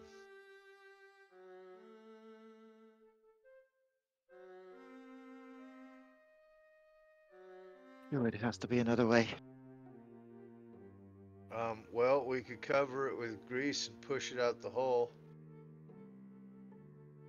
I don't know. I mean, honestly, I'm... You're probably right. There is probably a better way. I just don't know what it is.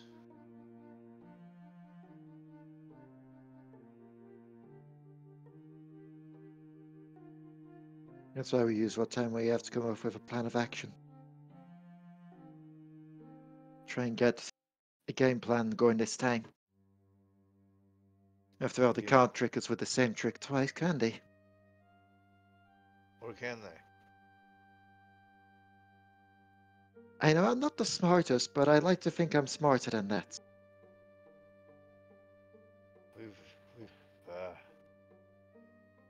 Okay, like, yeah. I'm so confused on how I feel about things right now. Like, I want to do bad things to evil people, but does that make me evil?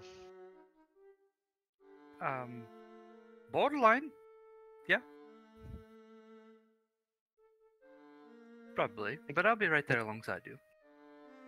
I guess it all depends on how evil the evil acts are.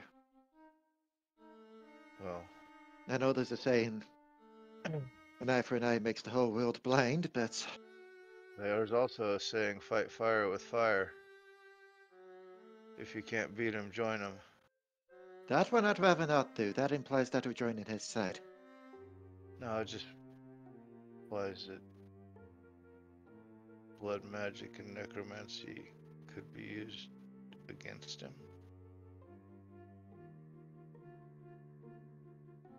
I don't know. I'm tired. I don't mind an old ramblings of an old dwarf. I'm just. Oh, that it's fine. It's ideas. Ideas are always good. I might have already said too much.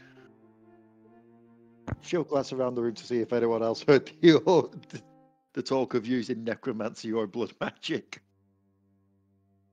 Sage tightens up. Riku and Gramil On stage. visibly tenses. Korric and Kyrish roll will saves with disadvantage. 6. Ooh. 19. Korric, you hear Rhea talking about blood magic and necromancy, and you don't know why. You just frown in an angry manner, and your grip tightens on the mug. Kyrish, you mentioned this.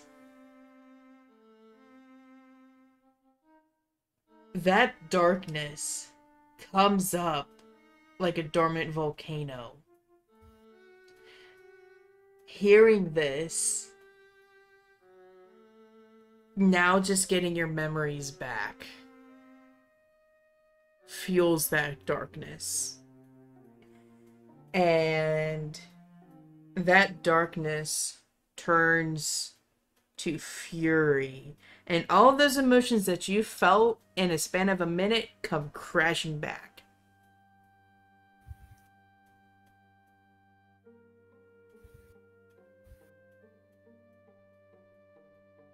Well, you're both looking at me like that.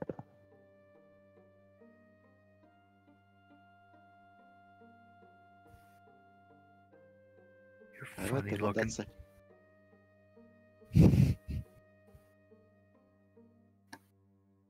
Is it the scarf? The scarf, isn't it? What are you two on about? I know. I was just bringing up what you were saying with the magic thing, and all of a sudden, it felt like quite literally the whole entire tavern just turned to stare at me. To which Well, I I have to mean- say, I've not done magic. You've got nothing to worry about from me. All I know how to do is swing the sword and punch things. Which has been very, very useful. It has. I've saved everyone's butt several times. You almost cost me my life once. I try not to remember that. That was literally a different me. Well, it's kind of hard to forget when you've been trampled. On the plus side, I don't have hooves anymore, so I can't really trample anyone anymore. There you go. Does that make you less dangerous? Only if you're underfoot, I guess. I don't know, these heals could probably do some damage, but not as much. What are we gonna do, you guys? Honestly, where do you want to go from here? Mr. Flibble is going to ever so gently and ever so slightly tap Kyrish on the very edge of Kirish's hand, like barely touching him. You okay there, buddy?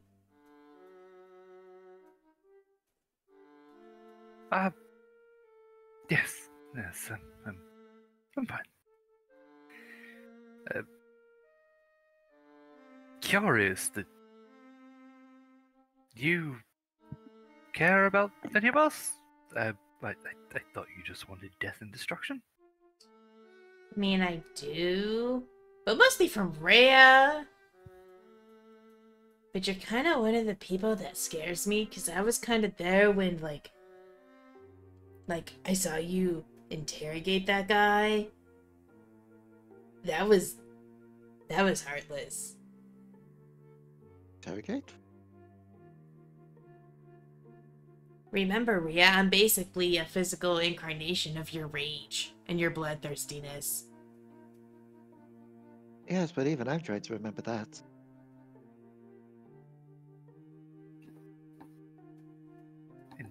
Interrogate? What are Yeah. you talking about? With the wolves, they kind of held him at each of his limbs, and he tried to get answers. Yes, I think I sort of blacked out for that. Oh, He's just gonna get shifty-eyed. You kind of have Is that that- same face, a little bit. is that when Sage got poisoned? Yeah. That explains why I can't remember. I was in too much of a panic mode.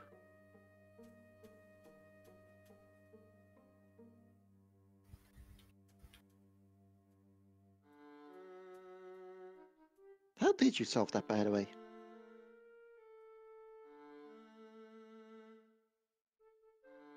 Unless you're secretly poisoned, and I don't know about it still. Please tell me you're not secretly poisoned still.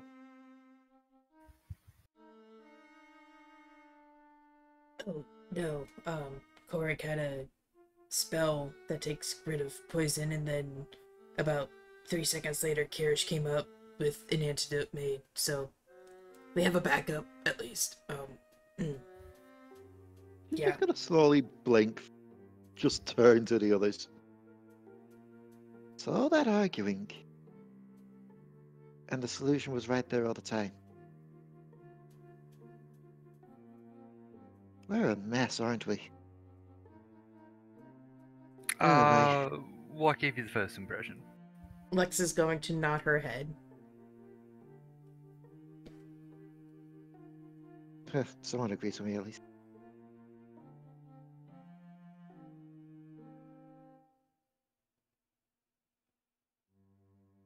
Not really we can do at the moment. I feel just drink up, rest up. In the morning we'll decide if we're going to Gula or to town. If we're going to town, try and get a battle plan going on the way there. Try and figure out what we're doing exactly.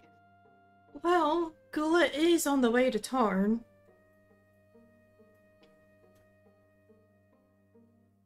Surely that depends on the direction you take to town. With her being able to fly, we could just do a straight shot so we don't have to worry about roads.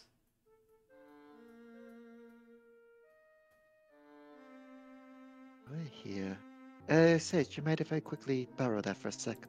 Basically just use it as an in-character way to point it out. Yeah, sure. Well, you were saying that Gula's on the way to town, but looking at the map, you could technically still hit town without hitting Gula first. Oh, yeah.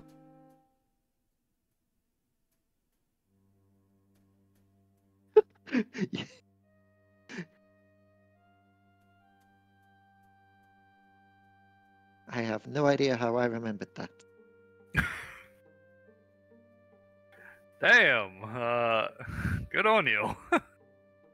I guess my knowledge is good for something. Yes, well, I really wish I could remember things as well as you can, apparently, because I feel like we're about a week in between each of, our days. She just kind of tilts right about. Maybe it just comes with being an elf. We live longer, so we've got more to remember. So we've got a bigger span for Perhaps. remembering.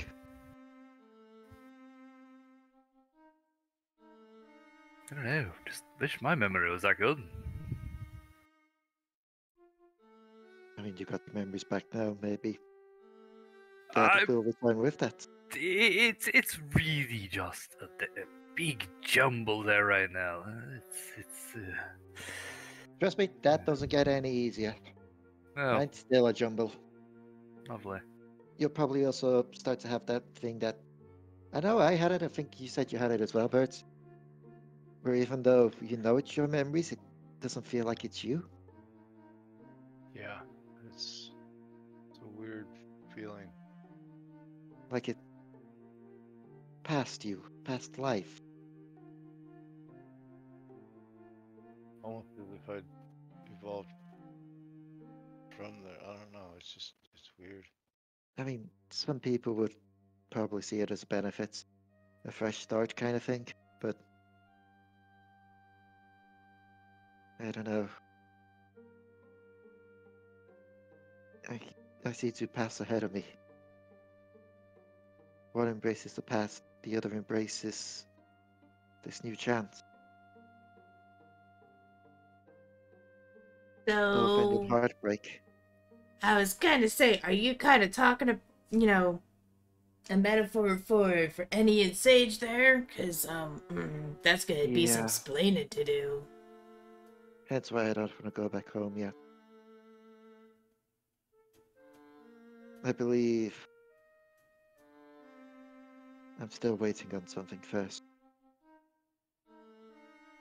What? She'll just look to Sage and just give us a light nod. We had an agreement before to wait for Sage's memory to come back.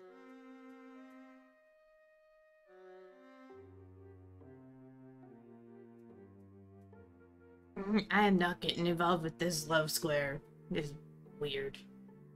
I really don't think you two should be concerned with that at the moment. Given the town that we're in, where a lot of these people were from, kind of have to be concerned.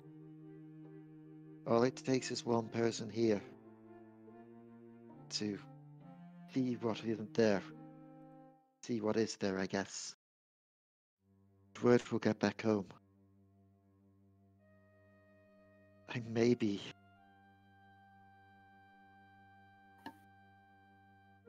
may not have a home to go back to if that happens.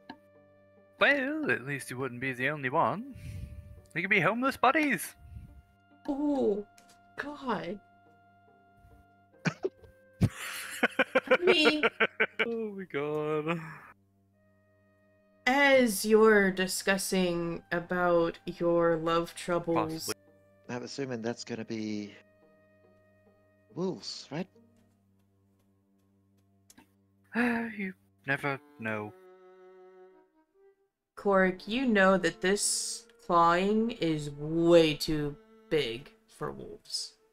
Doesn't sound like a wolf at the door. Might be something bigger.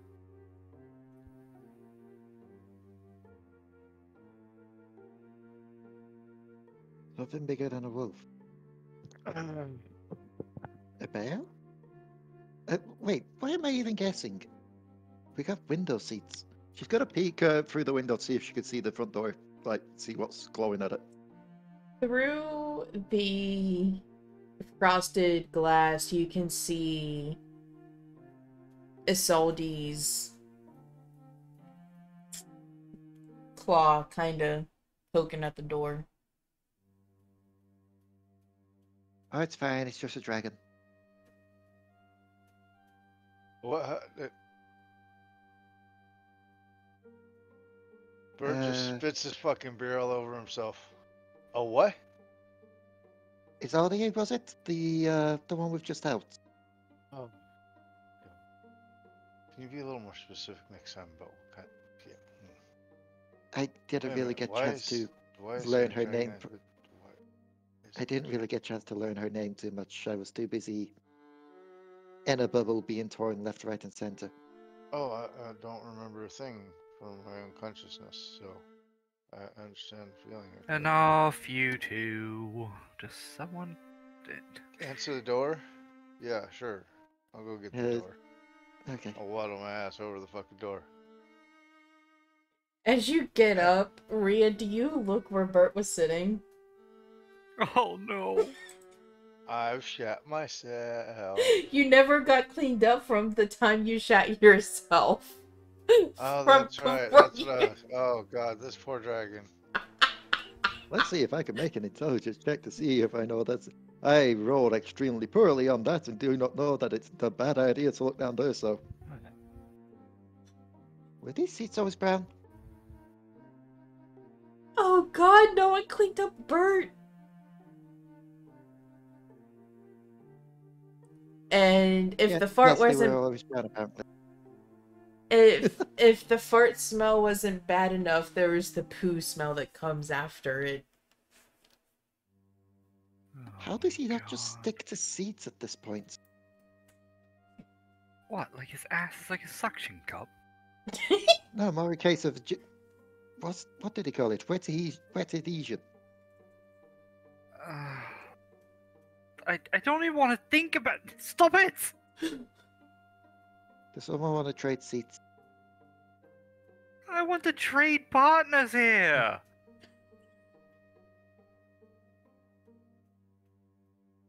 What's wrong with you people? I appreciate it, but I don't swing that way. Besides, he's already spoken for. And Didn't mean that kind of partner. Riku will turn to look at you, Kyrish, and give a small, playful smile.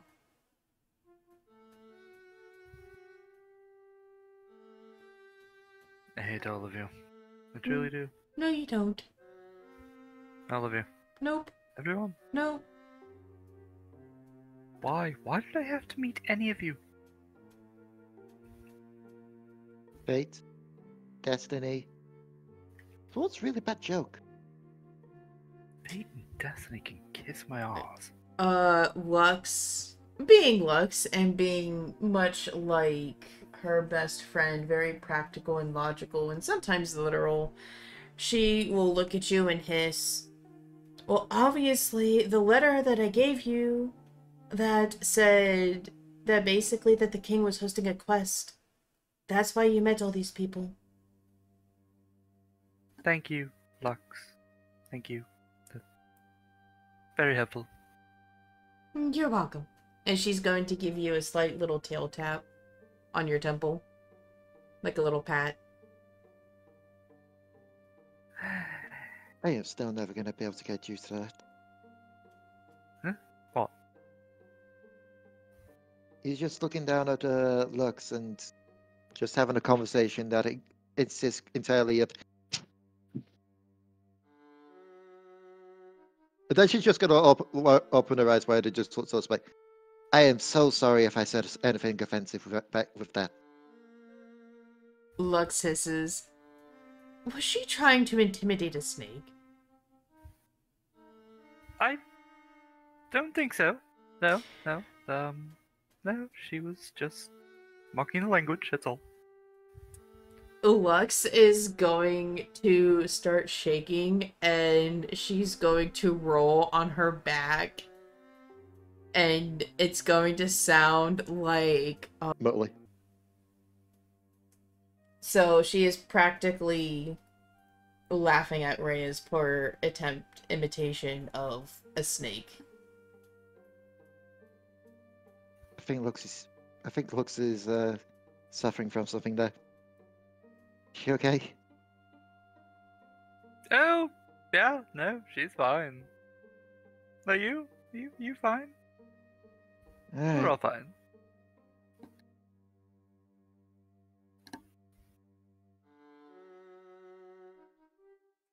She's going to contain herself and she's going to go down Kirish's arm, wrap around his wrist a couple of times and lay her head on top of his hand.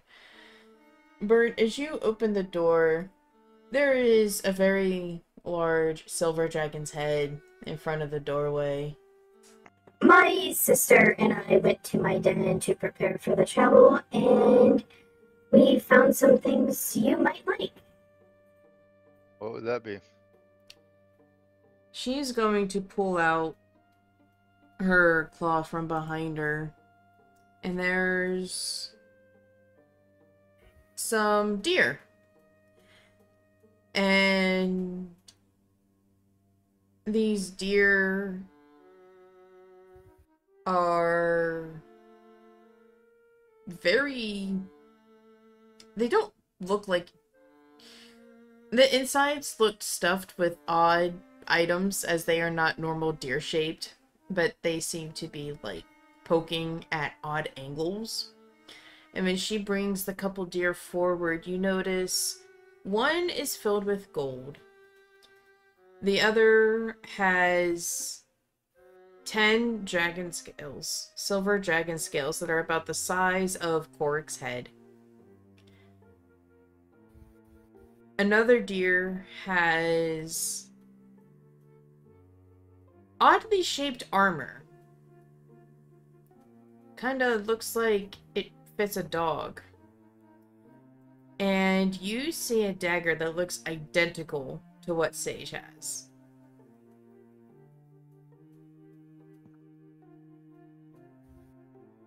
Okay, well, I clearly can't carry all this. Well, I'm just gonna turn, say, hey, can I get a little help here, guys?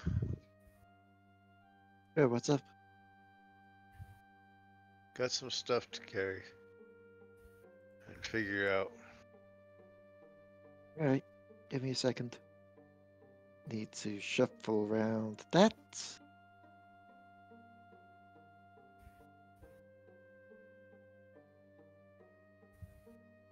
Probably should get some cleaned up.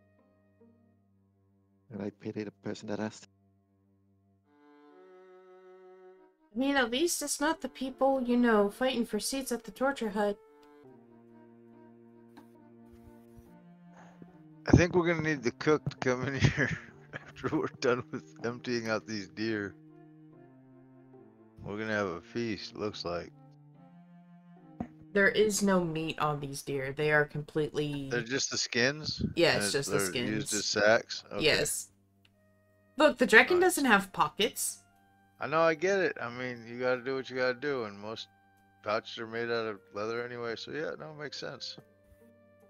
Oh, hey, dear. Wait. No, not good. they're skins. There are things within that need to be assessed, and Doesn't that also go for meat? I think it's a little more valuable than meat, the contents. Oh, shame. I was hungry. Oh, we're gonna have breakfast, and we're gonna eat like kings.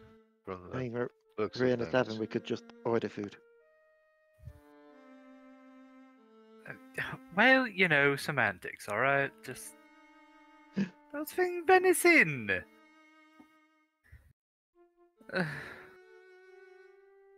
God. What do we have? The deer with the gold in it. Isolde looks at it. I already counted it out. There's 5,000 gold pieces there.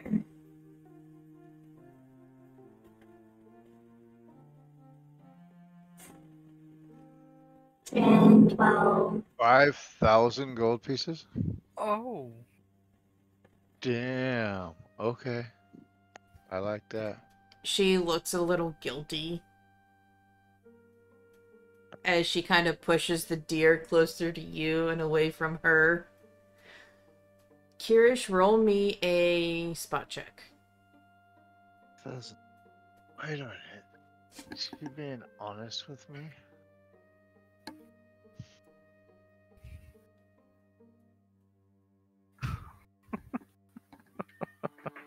Nine. You are Oh. just astounded by the amount of gold. You just start putting it in the bag of holding. Bert, are you having doubts? I'm curious as to her reaction right there. Roll a spot check. 19. I haven't Uh, seen this much gold since that one time we were at the beach and Korric went swimming. Wow. My goodness. That's amazing. That's funny as shit. Damn it, you guys sidetracked the shit out of me. Bert, you see that she looks guilty because as Kyrish is putting in the gold in the sack, you notice that there are large portions of the gold are stained in blood. Where did you get this gold from? She pointedly looks up in the air and avoids eye contact and looks around like, can't possibly be talking to me.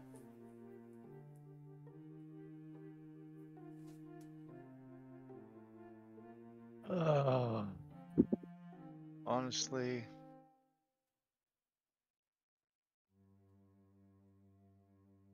how do I want to do this? Hmm.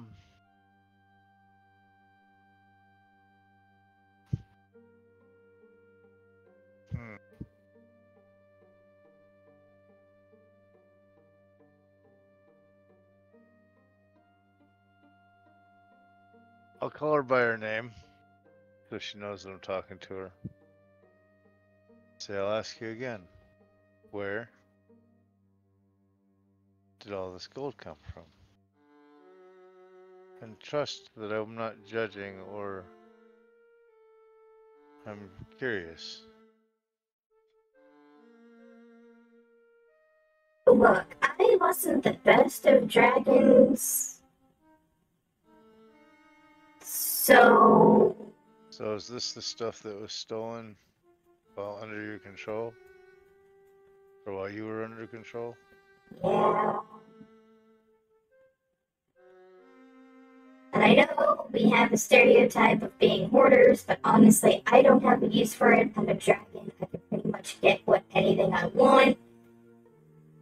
So, just make sure you wash it off before using it to buy things. Yeah, indeed.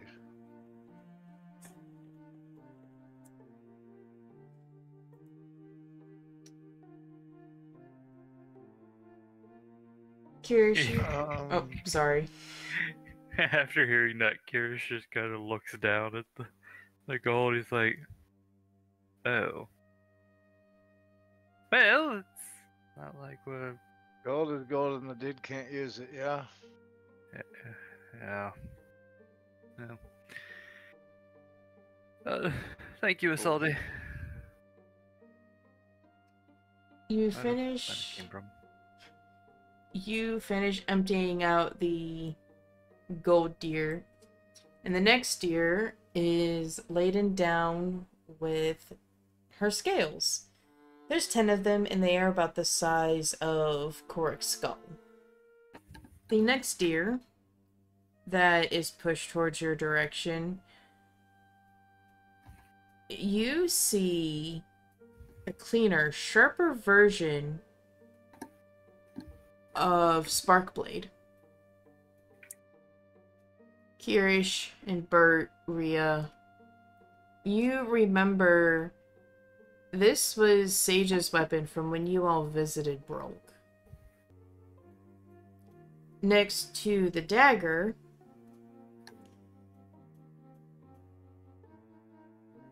is what looks like to be light armor, but it's too small for a horse.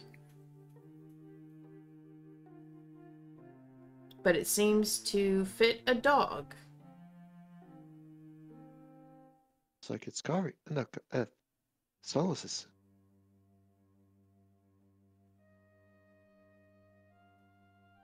How do we know that Solus's? It could be for any creature. How best to put this? She'll just look to Sparkblade 1.0. He's right. Think about it. We had weapons before. And we lost them. When we lost the fight. These are them. This is our old gear. Well, your old gear. Unfortunately, I know where my sword is.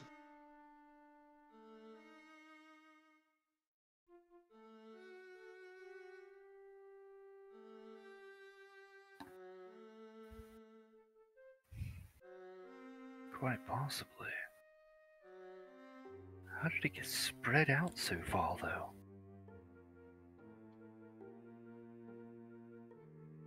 I guess.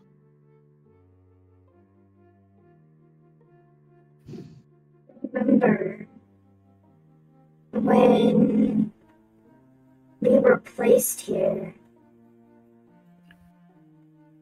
A few years later, he was visiting all of us. And he was giving us random things. Me, this weird dog harness and this blade. Astral got pants and an axe, I think. I'm not sure. Or no, was it a mace? I can't remember what she got. Sergeyan, he got something too. But I haven't felt him in a while, a few months. I'm not sure what the others got, but we don't know why we were given these things. We were just told to add it to our growing horde.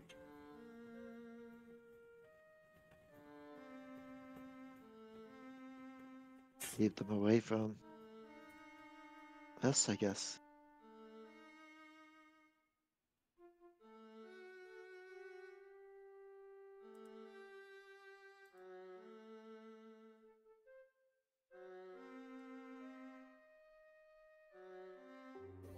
Yeah. Strange reasoning. Alright, well. I guess the dagger goes to Sage if she wants it.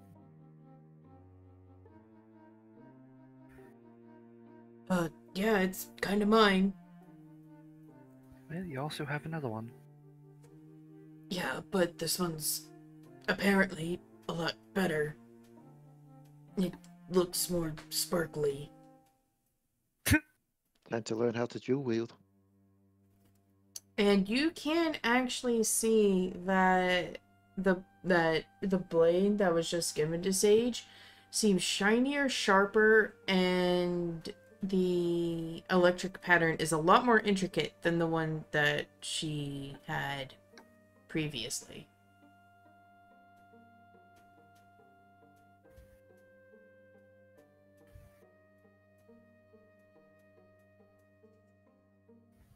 But, thanks. I'm gonna go and, go sleep.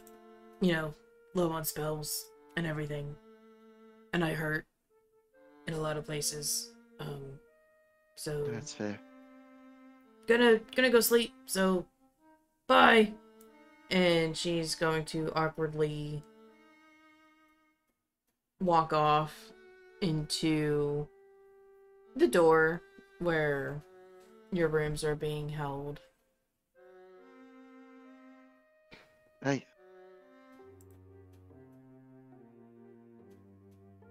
Talking in the morning.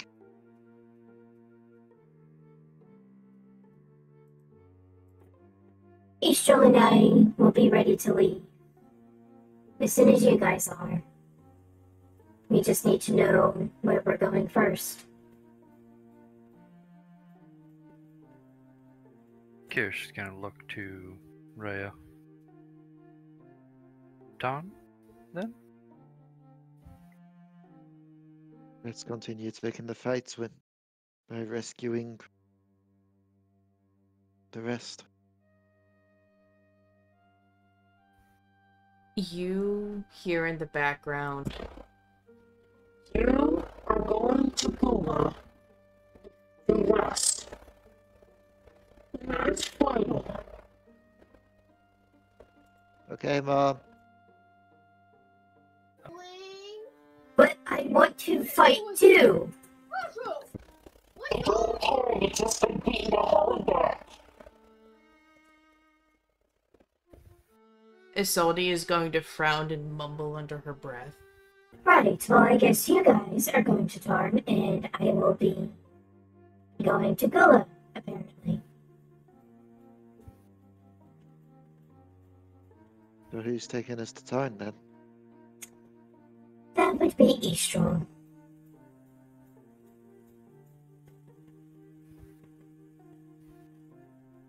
Another ride on a dragon?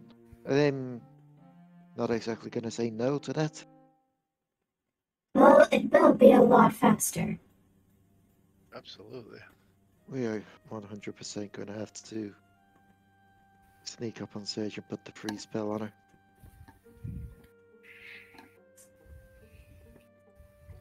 Well, Rhea, I mean, do you really have to sneak up on her? Seems you guys are, pretty close. I don't have to, but I also can't cast a spell. I mean, you could be the distraction. I suppose. Look, I mean, Kyrish gets, 1 cop a day, so that means Rhea should get 1 kiss a day. I'm sorry, what? What? Oh, you don't remember that, Kyrish? No, I certainly do, but don't you dare say it like that. I mean, that's how you said it. You only get 1 a day. 1 a day. He's going to start blushing, turn quickly, and try and figure out where his room is. That's what it looks like when gods get blushes. It's like bronze. Kyrish, as you walk to your room, It's rose gold. But yeah, you... oh yeah, yeah. You see Riku have a large knowing smile on her face, and Gramil is...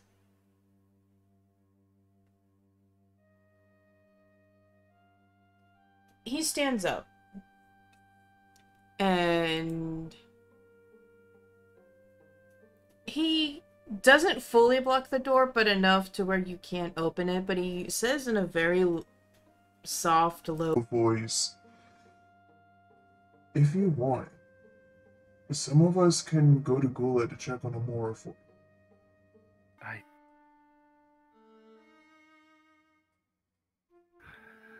As much as I want to, we nearly didn't make it out of this scenario with all of us. We also have the aid of a dragon. Look, you can never be too sure, damn it. But would you please?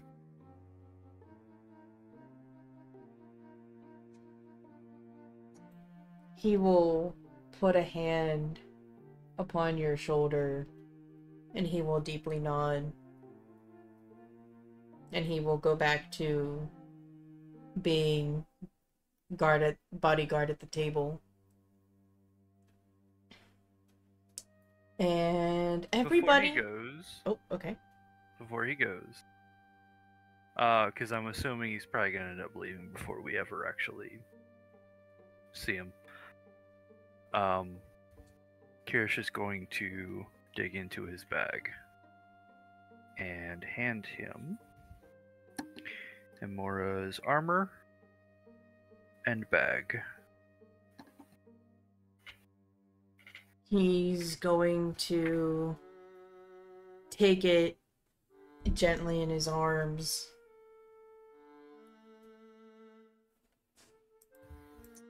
Don't you want the bag for the you-know-whats?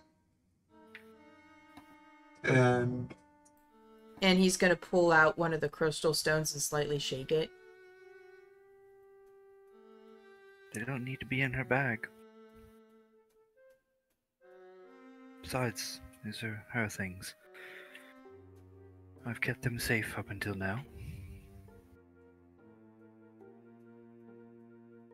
She needs them back.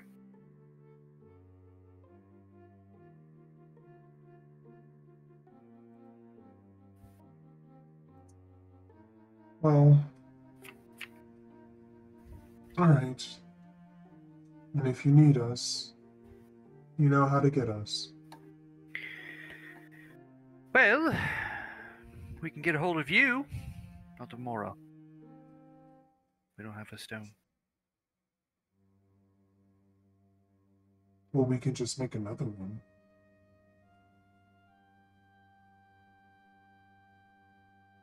We can. That's up to her, though.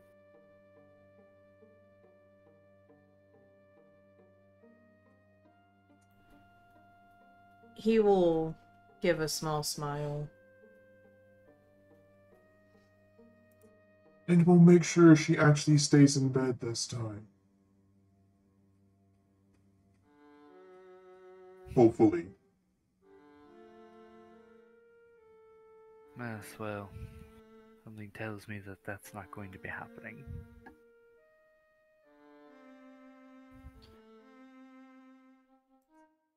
Get some rest. You deserve it. We all do.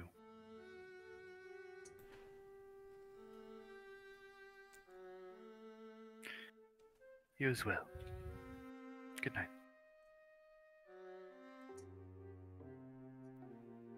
He's going to turn and he is going to set the armor on the table and put one arm around it and the other arm still brings out his blade again and puts it on the table. Riku whispers something to Gramil. I need everybody except Kyrish to roll me a listen check. No. Wow. I think you shall respect her authority. I have 20. My little ears can hear. You said everybody but? Or Everybody but Kyrish, yeah. 17. Yeah, I can't listen with my special ears. Does your bald head even have ears? Oh, fuck yeah. There we go. Oh boy, shots fired. Damn! I That's love a it. new head canon. Karish's head is now just orb. I can't hear for shit. I got a 7. I rolled a 3. Bert, you're still you're excited because you finally get to ride on a dragon. Korric and Rhea, you're able to hear Riku go, see, you can be nice. Look at that. That was so nice of you. That was so sweet. Doesn't that feel good? And you hear Gramil just Grunt. I have somewhat of a reputation to maintain, and it's also just being a good person.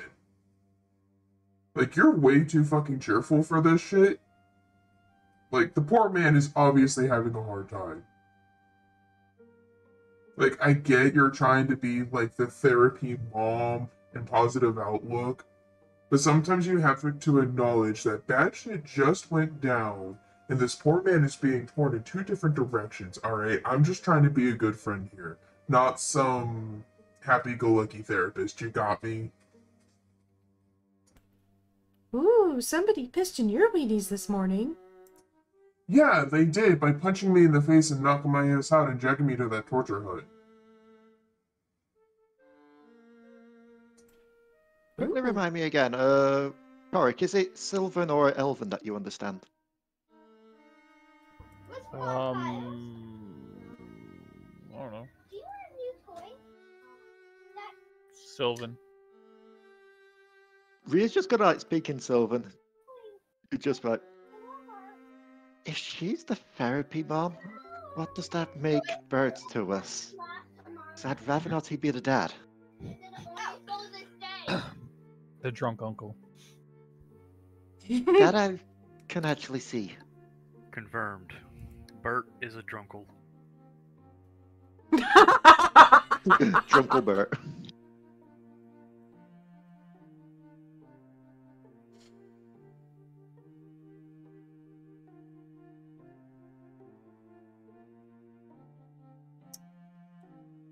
Who is the next to go to bed?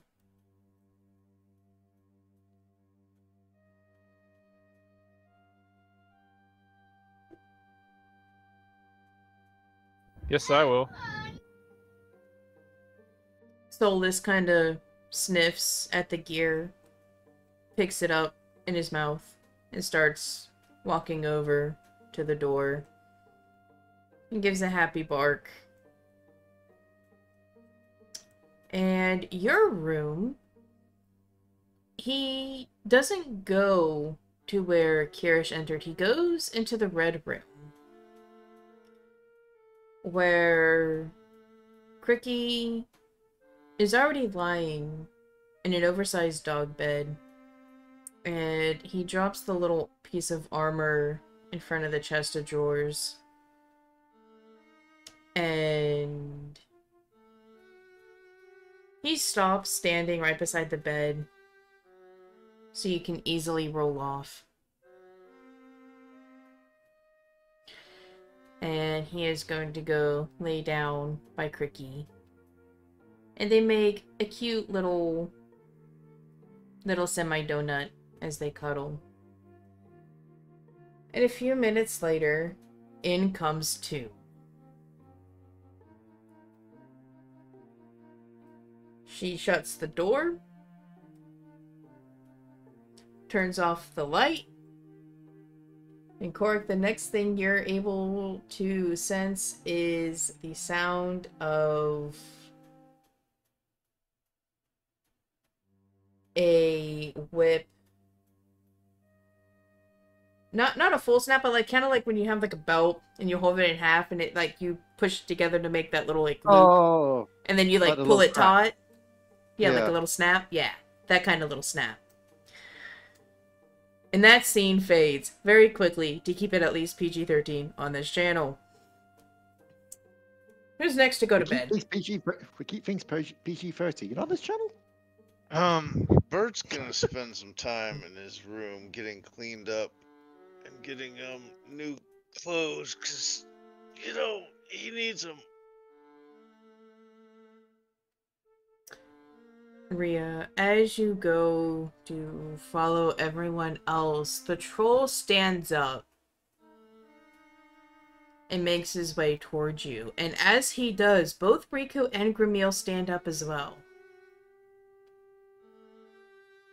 She'll pick up Mr. Fribble, like, under one arm.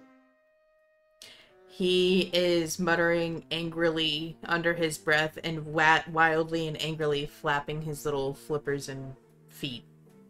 Would you rather walk?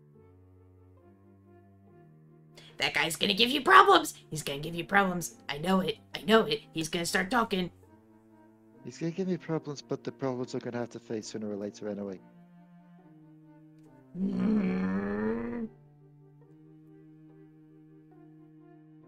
She'll just look to him. Not now. Give us time to get our thoughts together. In the morning, I'll have answers for you.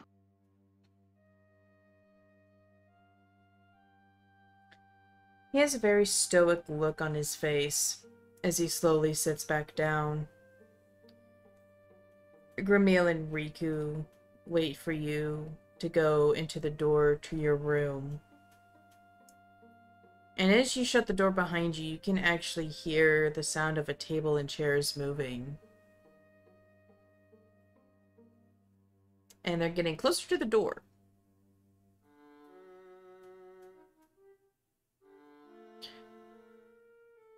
The scene fades from everybody sleeping.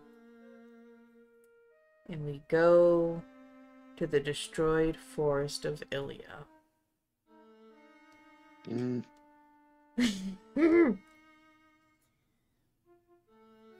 Where a small black dragon lands in the city center, and the people scatter. Except for one.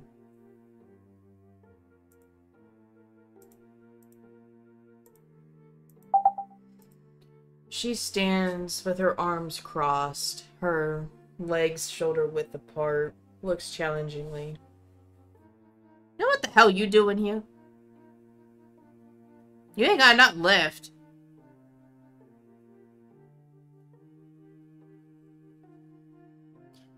Tell me, what is the reason you stay here? Knowing that there's pretty much nothing left when you could just pick up and leave. Go somewhere new.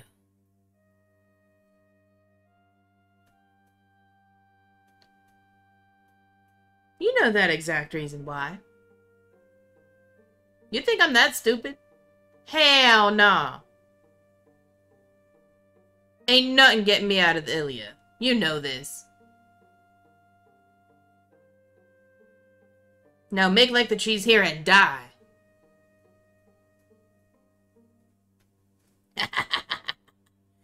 That was a good one. You should really teach Sage on some insults. That was a good one. She narrows her eyes. Nah, seriously, what the hell you doing? You're cutting in on my performance time. The reason you stay. The reason you fight.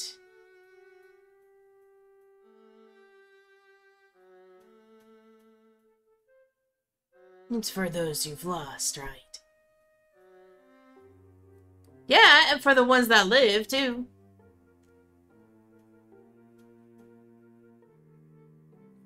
Oh, good, so... Nisana, Pete, and Rhea, right? Anger thunders across her face. Now that's oddly specific.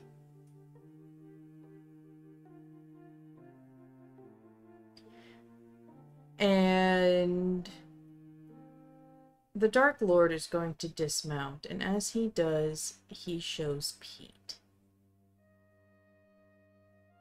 The pink elf's eyes widen in surprise. Holy hell, but wait. Why is Pete the only one here? He was with everybody else. Oh, he had a little accident, but that's okay, I fixed him. See, look. And Pete will get down from the black dragon, just as any normal person would. And as he draws closer, hope is shattered as she sees the black mark.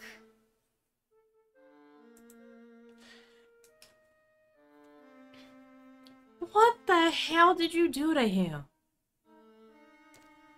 Well, he can be with his teacher now. And his younger sister, Nisana. I just need you and Rhea to complete the collection. We aren't some random ass toys that's a collect 'em all edition. Fuck you!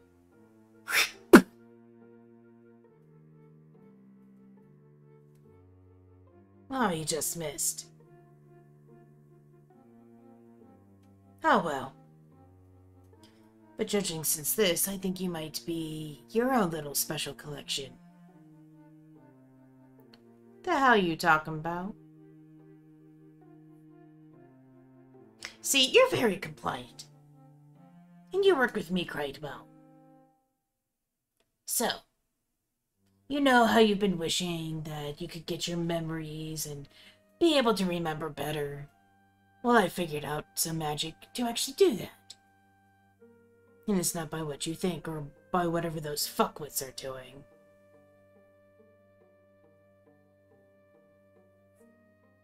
Go on. Right, well, it's kind of like scrying, but on the mind. And I have this little device here that helps with that. It works with the dead, too. So you can do all their past memories, plus any current memories they've seen. Let me show you. And almost like a little kid in a candy store, he excitedly points to Pete's black marking, the solid glass in the middle. And he chants something that the pink elf doesn't understand, and it starts to shine And the scene around them changes into what looks like the torture hut, depicting everybody chained.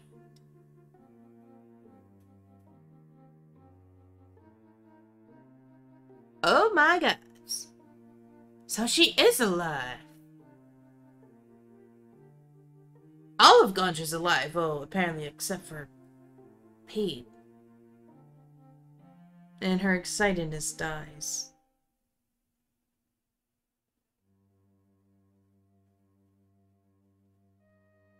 Why? Why just Pete? Well... We know why. Well, seems like I must have hit him a bit too hard on the head with that spell. But why not the rulers of the new Ardnog than Ganja themselves? They're already loved. They already have connections. It'd be easy. However, Stormwing already proved he could betray me while living, so... I figured if I wiped their memories, well, it'd be easier. But oh well. It's not like you're gonna remember any of this anyway. Except for one certain bit. What the hell do you mean, not remember this? The fuck you talking about, dark asshole? Oh, you'll see. But wait, we're getting to the good part. And she watches the scene around them. She sees Pete move forward to try and rip Rhea forward. It doesn't work. He steps back. She watches as Sage watches up to Rhea and put Sparkblade to the back of her back. Oh hell no, you gotta tell me that fluffy-headed motherfucking pussy did not just put a blade up to my lover's back. Oh hell no, where is this bitch? I'ma gut her myself. And then she sees Rhea kiss Sage. And her anger goes. No, that's faked, right? You done some illusion shit, right? That didn't happen. I know that didn't happen. Right? Memories can't lie. Go ahead, check for yourself. Immediately, this pink elf casts Identify Magic, and there's none to be had.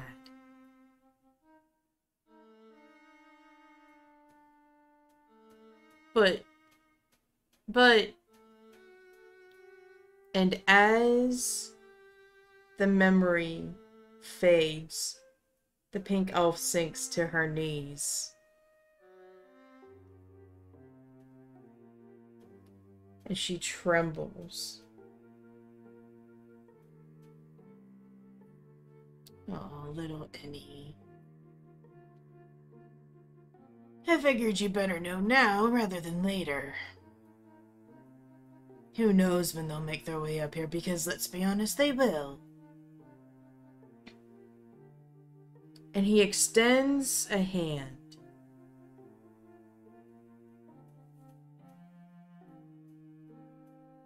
Little Anima, greatest singer, performer of the lands.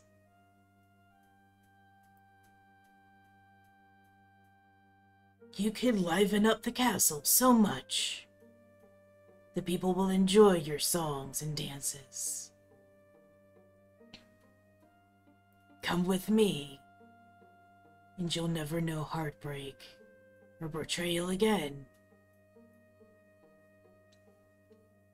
She looks up to him, her gray eyes spilling over with tears.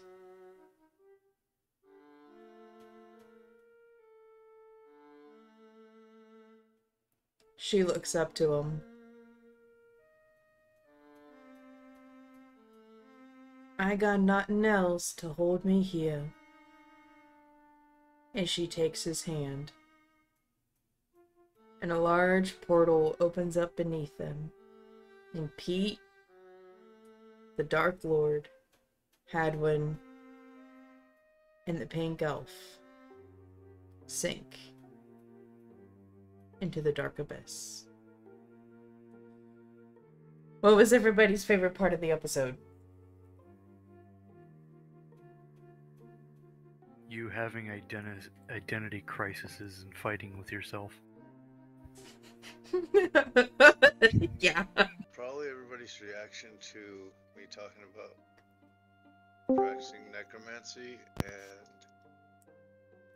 Hey. blood magic. Korric, what was your favorite part of the episode? Go gadget arms for Kyrish.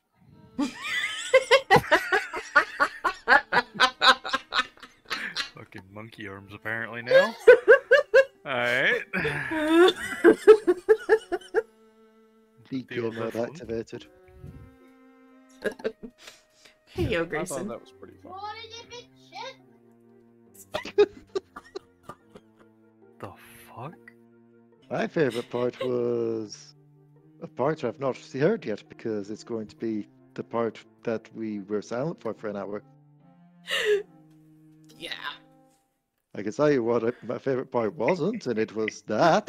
Right? Well, For a lot of real. it has to do with Sage I want to talk about, so I want her to actually be here. Okay.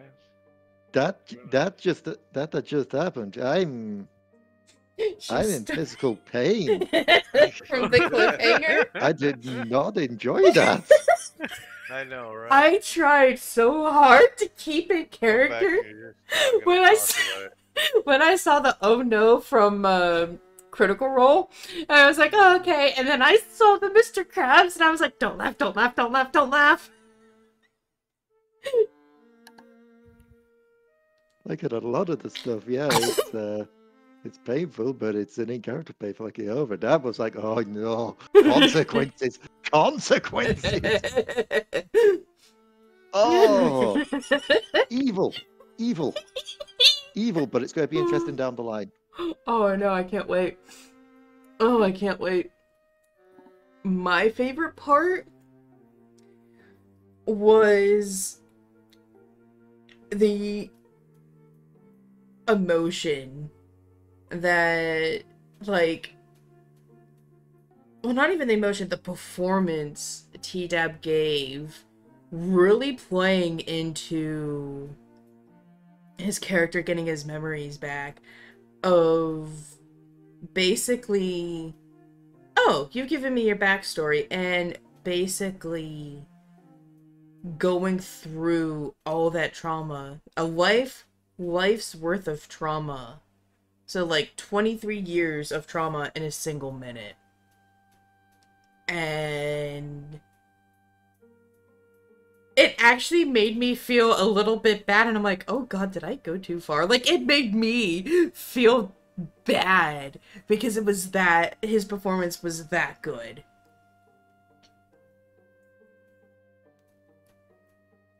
Suck it. Like it knows that I did something right, but at the same time it's like, oh god, did I go too far? Oh god, I feel horrible. This poor Kyrish, dear god. Really unfortunate. I was never in the fuck is it called in school? God damn it! Drama Drama club? club? Yes. Thank you. I mean, if you want to be technical, D&D is a drama club. Well, Oh, shit. sorry. Sometimes trauma. It's not supposed to be. It's a trauma club. It's supposed to be enjoyable, not traumatic. Fuck your enjoyment. Yeah, Oh. fuck my life. It was all fun and games until the cutaway, like cliffhanger, and then I basically died and shriveled up inside like a raisin. Well, right, like how are you supposed to even deal with the anxiety-giving silence that comes for an hour, and you're just like, okay, what's gonna happen? What's happening? What hell is she about to put us through? Because We're dumb enough to fucking let it happen. We should have just knocked him over the head. You don't get your memories. Sorry. Cancelled. Night-night. Oh, no, we were having the joke when you all went into the chat going, so when does Mr. Flibble get his memories? Yes. Oh my god. Or better yet, like, who? When does Solus get his memories? Yeah, wait a minute. Huh. Also, More questions. Damn. I do need to declare I did lose the bet. Yep, you did. What We were bet? taking bets on what Kyrish's first line would be when he got back. I was going on the expectation that as soon as Kyrish came back to his senses, his first line would have been, "Oh, bloody hell." I hate all of you. Bert, what was your bet?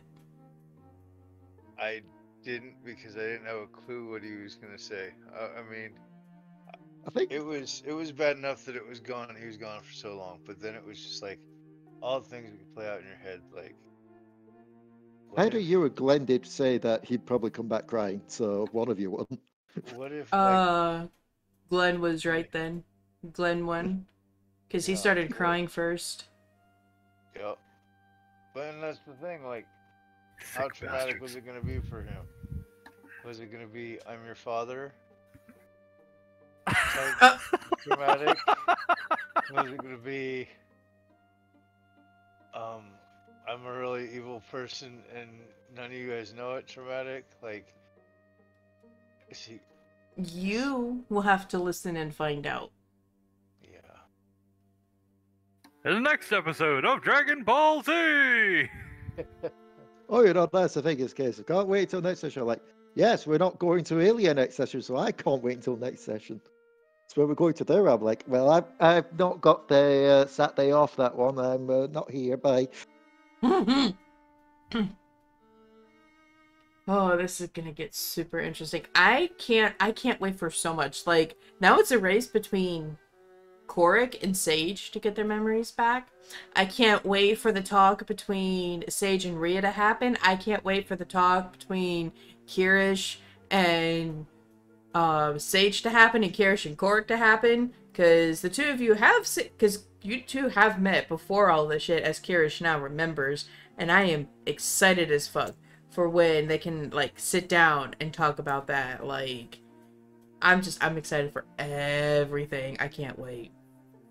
So here's something that Glen will probably get a kick out of Laugh-wise as well. When are we allowed to activate save scumming so that we can reload if our rolls are bad? Wait, what? That's what people have been doing on Baldur's Gate 3. If they roll bad or roll in that one, they'll just reload the save and make the roll again. Oh my god. Well, Bert has a free reroll. Yes, I do, on any roll of my choice. I'm waiting for that fucking one time where I die because I fail a fucking death save. I'm about to say that's when you know the danger is about to happen. When it's case I've got a free reroll, and that is staying in it directly in the back pocket. Yep, absolutely. And it has for a long time. Like, we've been through some shit, and I'm ready to go get into some more shit. And I'm not sure the rest of the party's gonna be cool with the shit that I'm gonna try. Yeah. It's fine if you die. Death isn't so bad. Nope. We can bring you back as a half dragon. Oh god, whose You body would. are you going to infuse? The gears are would. ticking. No, you No, wouldn't, wait. no. If we bring you back as part pigeon, does that mean he can do bum run from above? Oh my That's god, glorious. No. That is glorious. Winged dwarf. No, you just gave me a fucking wonderful idea. Oh, I need to go to a city. I need Think to you- find a scroll maker or a potion maker. Thank you all so much for watching. We hope you enjoyed the trauma I have instilled upon my players. Once again, if you did, leave a like down below and comment on what your favorite part of the episode was. Don't forget to peck the bell and scratch the subscribe button so you can't miss the next episode of Gondra. We all hope you're having a good one, and we will see you next time. I'd just like to state, if I don't have a heart condition, I think I have one now after that.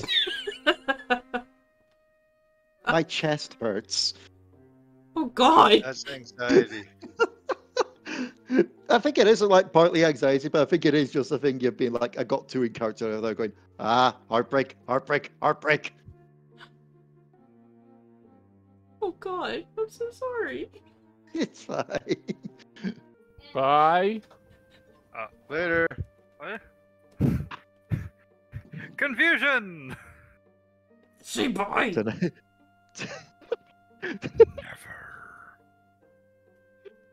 I do, but I'm laughing now. Bye. DMobo